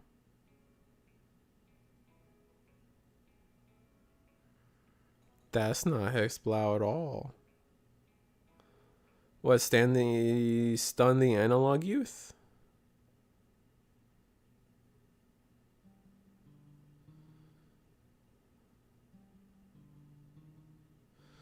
I mean, Virus Imperial still isn't set up, though. I don't think, yeah, the one check was just a fighter mode.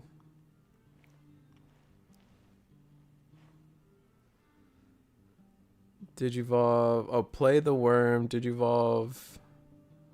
XV. From hand? You can do that from hand?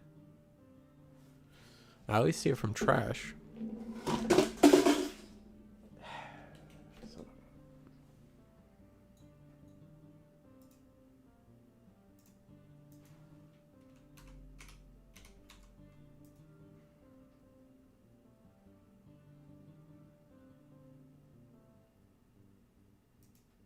Does the Vmon discard? Is that what happened? Oh, the Vmon triggers himself when you play the worm on. Okay, that's my bad.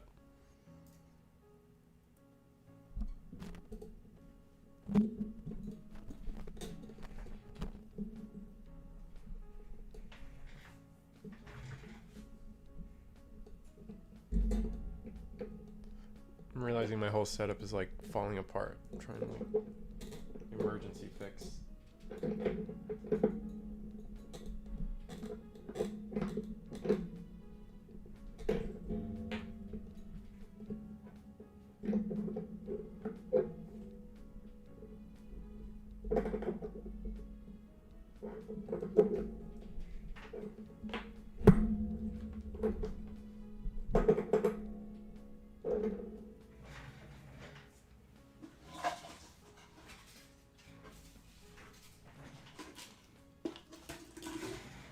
Alright, my bad, chat. We're back. We had to hard evo into our 5, though. But, cleared the board. But, it took a lot of memory to do that.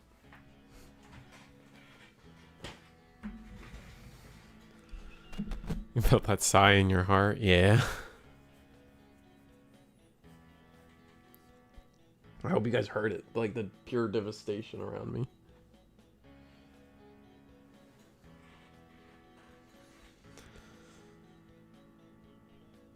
Did he really stun the Davis Ken? That's funny. If he actually did.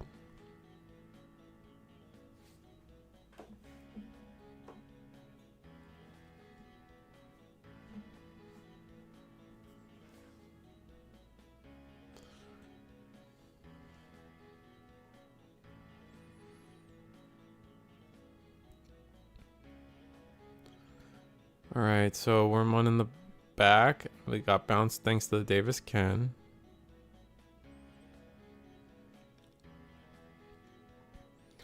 Raw Digivolve into Dragon. Swing.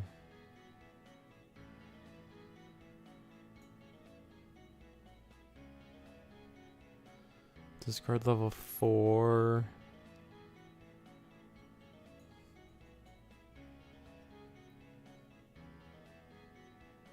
Fighter. Crash the top security. Delete the Lekis. 2 checks.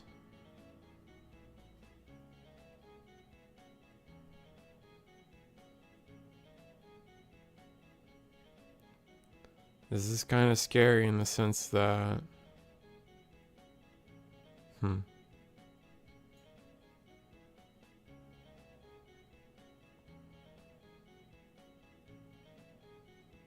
It's a lot of memory. There's so much memory. I don't know if Sun and Moon can clear win with this much memory. But they can definitely probably establish the floodgates necessary. Like, draw into Hexblow, get Gatsu down. Like, a lot can happen. Oh, but we're struggling to find something. I think we'd only go this far like this if we're struggling to get something. Wow, okay. So... there's Fira. Or are we trying to maximize our sources? Because this gets us another banana peel. We do get the double hit. Always take Tamer. And then we got to decide what the other hit is. It is the level 4. So we just go again. Banana peel. Yeah, Coronamon. To 8.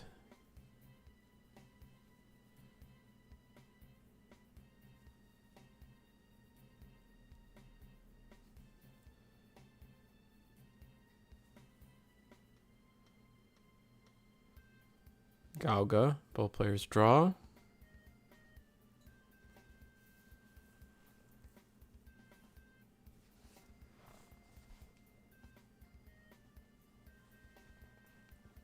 Gain a memory. Busted. You got 8 memory to play with, man.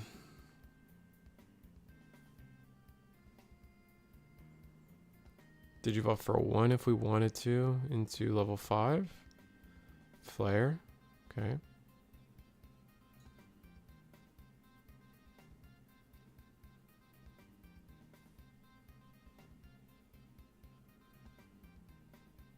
Wait, how are we doing that? What? How are we banana peeling? Okay, they took that back. Okay, cool. Judge caught it. They definitely used.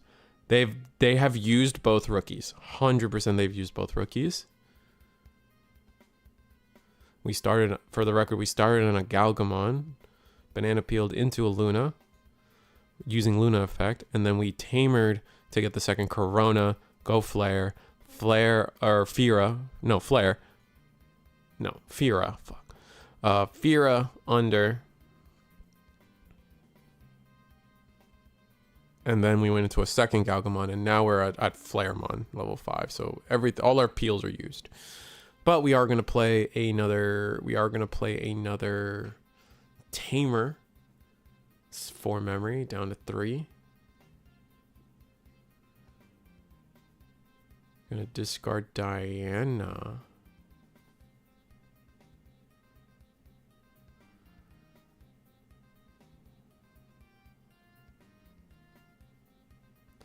I guess we're potentially gonna play Sayo. And then swing this Cressimon.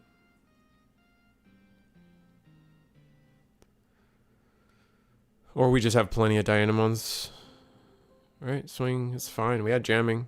There's not a lot you could hit that like would really punish you at this point. The only thing you could hit is like calling. If you had a calling in security and you didn't go for game, that would be bad. That'd be devastating. Hexblow to choke to 1 is a play as well.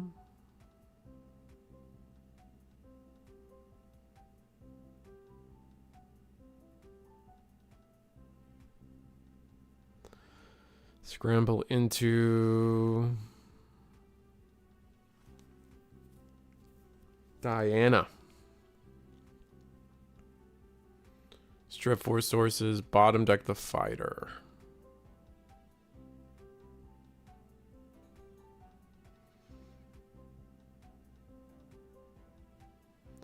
We're at 1 memory. Yep.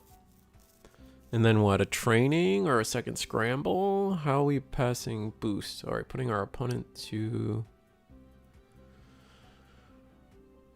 Putting our opponent to 2 memory is a good amount of memory.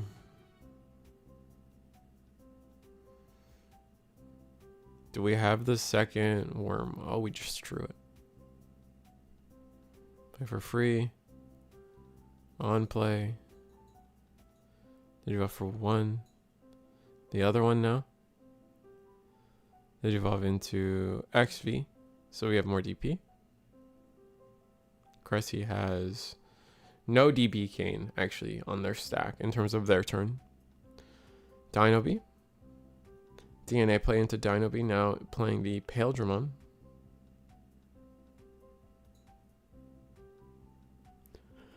Gotta remember that this thing does have blocker.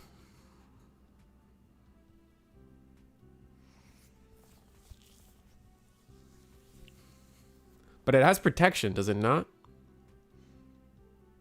Oh, gonna ace. Go ace.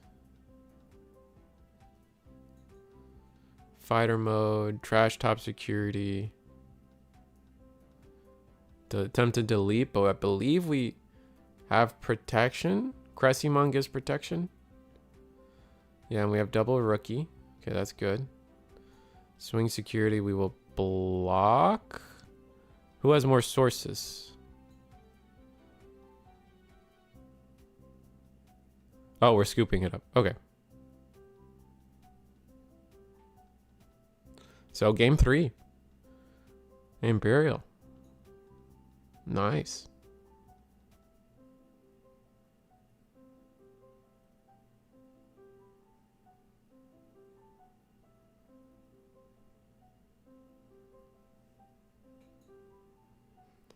Wasn't expecting them to get there. The Sun and Moon really just didn't find the right boss monsters they were looking for, I felt. Like little things like no Hexblow. Like I guess we were talking about it in the previous match. It's like just sometimes you don't find Hexblow, right?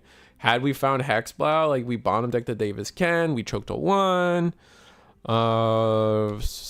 Virus Imperial, do they really do all that much? I guess we wouldn't have the protection, and we didn't have DP gain. But maybe we would have routed differently too if we probably would have routed differently if we actually had the Hexblow.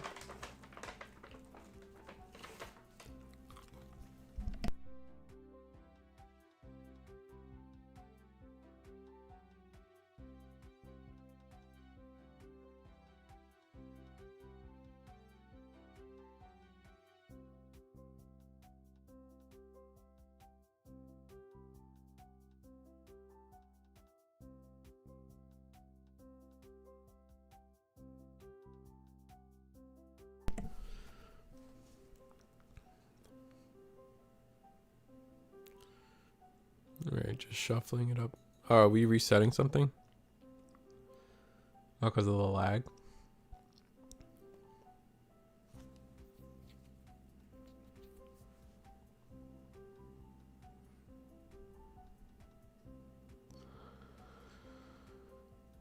Do I switch cameras so I can stall for that little bit longer?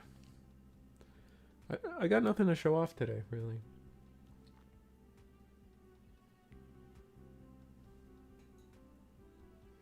I mean, I could always like do a tour of my shelves, I guess, but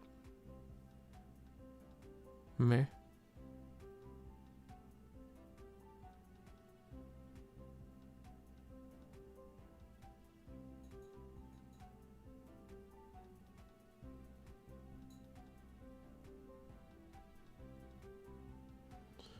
Right. TJ Torres happy with their hand, unless they mulliganed already, but.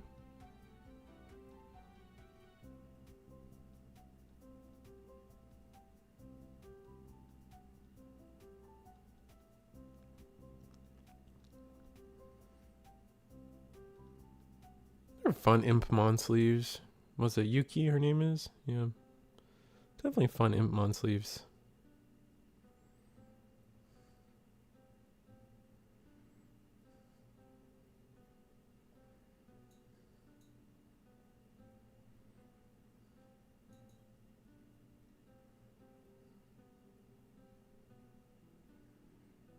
Alright, play with stereo. Oh right, we can.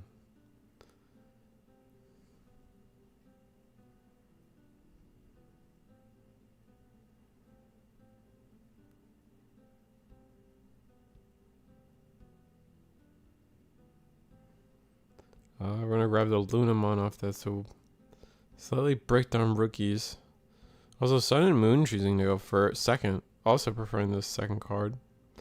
But it makes sense, Sun and Moon is more reactive, but I feel like Sun and Moon loves the Lunamon level 4 play too much to really hate on that.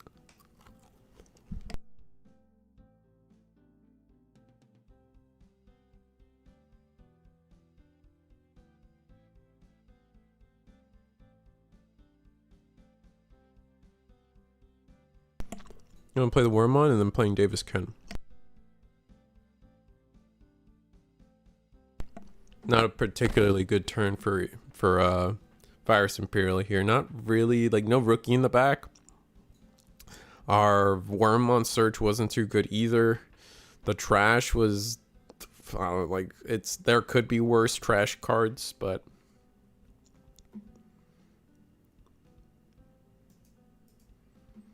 definitely not super great.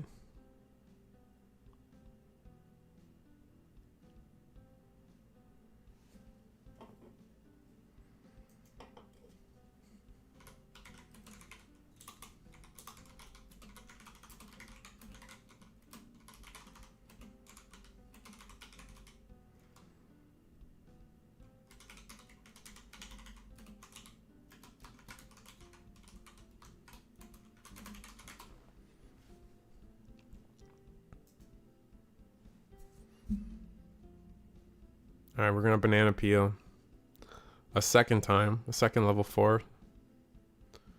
So 3 level 4s used up here is kind of wild. Both players draw.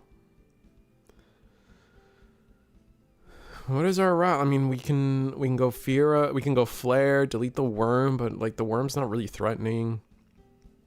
You can go level 5. Oh, you're just gonna hard play a Luna. Okay. Go Luna, go a 4th level 4. Go a 4th level 4, and then you can banana peel.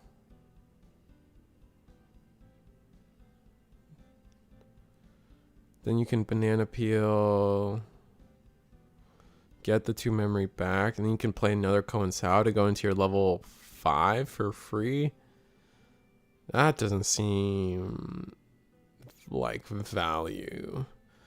Again, whiffing on the double hit on the Pheramon, fortunately. But I guess there are more blue sources in the deck nowadays than red, so not oftentimes you're going to hit the red sources. We are going to banana peel.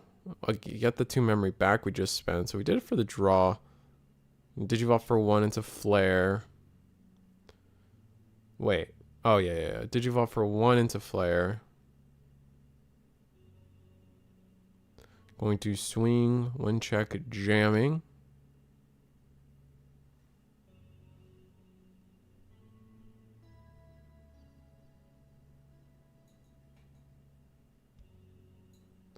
Alright, gonna Digivolve for 2, get the Surge, get only a Lekismon, the new level 4 from BT22. And I mean, it's not looking great for either player, but I can't say it's looking like, I think Virus Imperial is definitely on the slow burn. Like they are, it feels like it's Sun and Moon's game to lose, right? Like it is, Sun and Moon is ahead. They did the 1 security check,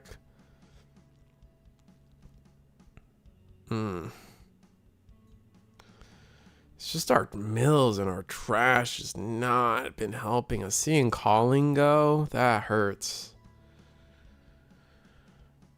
Yeah, Calling going is rough.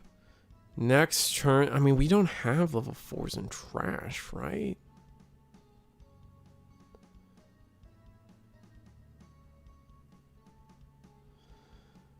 Alright, let's see what Sun and Moon can do this turn.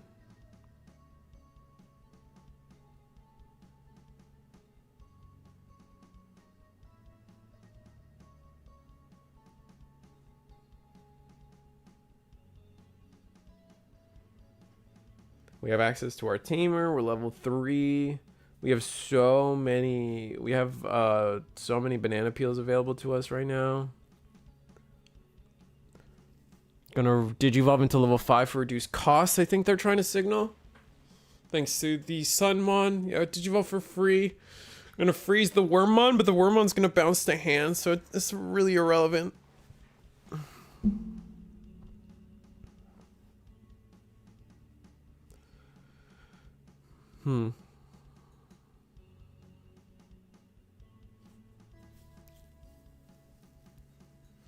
Alright, get another 2 memory.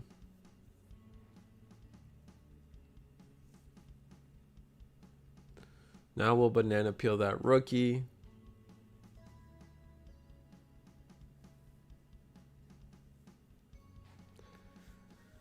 And flare. Apollomon. Apollomon coming down. This is going to be 3 checks. 1, 2, 3. Trash is pretty much set up now for Virus Imperial. You gotta win. You gotta win. I hope you have a route. I mean, you have 7 memory.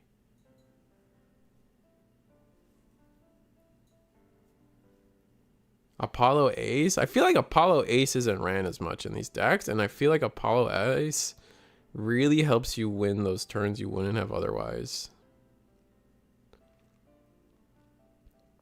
Discard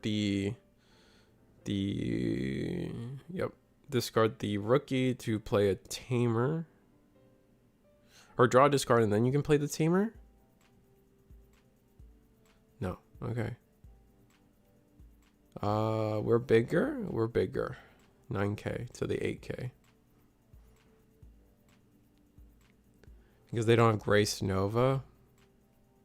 Yeah, but the Apollo lets you end of turn attack, right? I always felt like that's like the best way to get like that last attack. Go to 1 memory, play Gatsu.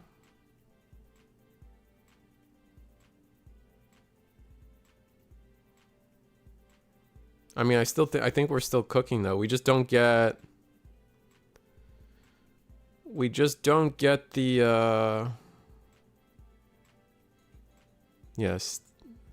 XV, win digivolving, delete the Gatsu.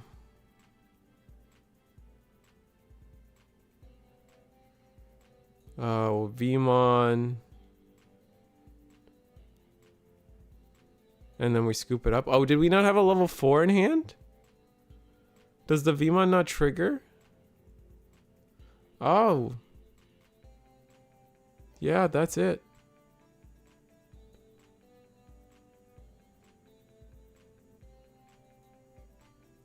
Oh, wow. I guess we didn't have the right... yeah, got to at the right time. Like I said, Sun and Moon it was their game to lose. Virus Imperial was just a little too slow in finding like the correct pieces. Their mills were not on their side like so many of those games. Happy for Galaxy, sad for Imperial. Yeah, that's just how it is. Competitive games, you gotta have a winner and a loser. But I'm so tired, guys. I really just want to go and nap, so I think I'm gonna go and do that. Thank you guys for showing up. Thank you guys for joining me. I really appreciate you guys for coming out to everything we do Digimon wise and anything I do generally. Here's a tomorrow we're back at it again. Monday's Eagles Nest 7:30. This is our last. This should be our last BT22 tournament because of nationals. We definitely have extended how long we do the set. Normally we probably would have been in EX10 proxy tournaments by now, but you know, Dallas nationals, the practice, it's really important to our players, especially because of the new ban list. So we've just like, obviously we're still here. Tune in tomorrow, Monday, 7:30. Is there a sellout that I really care about? I don't know. Become a channel member. It helps me do my thing. And yeah. Other than that, I'm gonna bed. I'm just taking a nap today. Good night. Thank you guys so much. And see you tomorrow. See you tomorrow.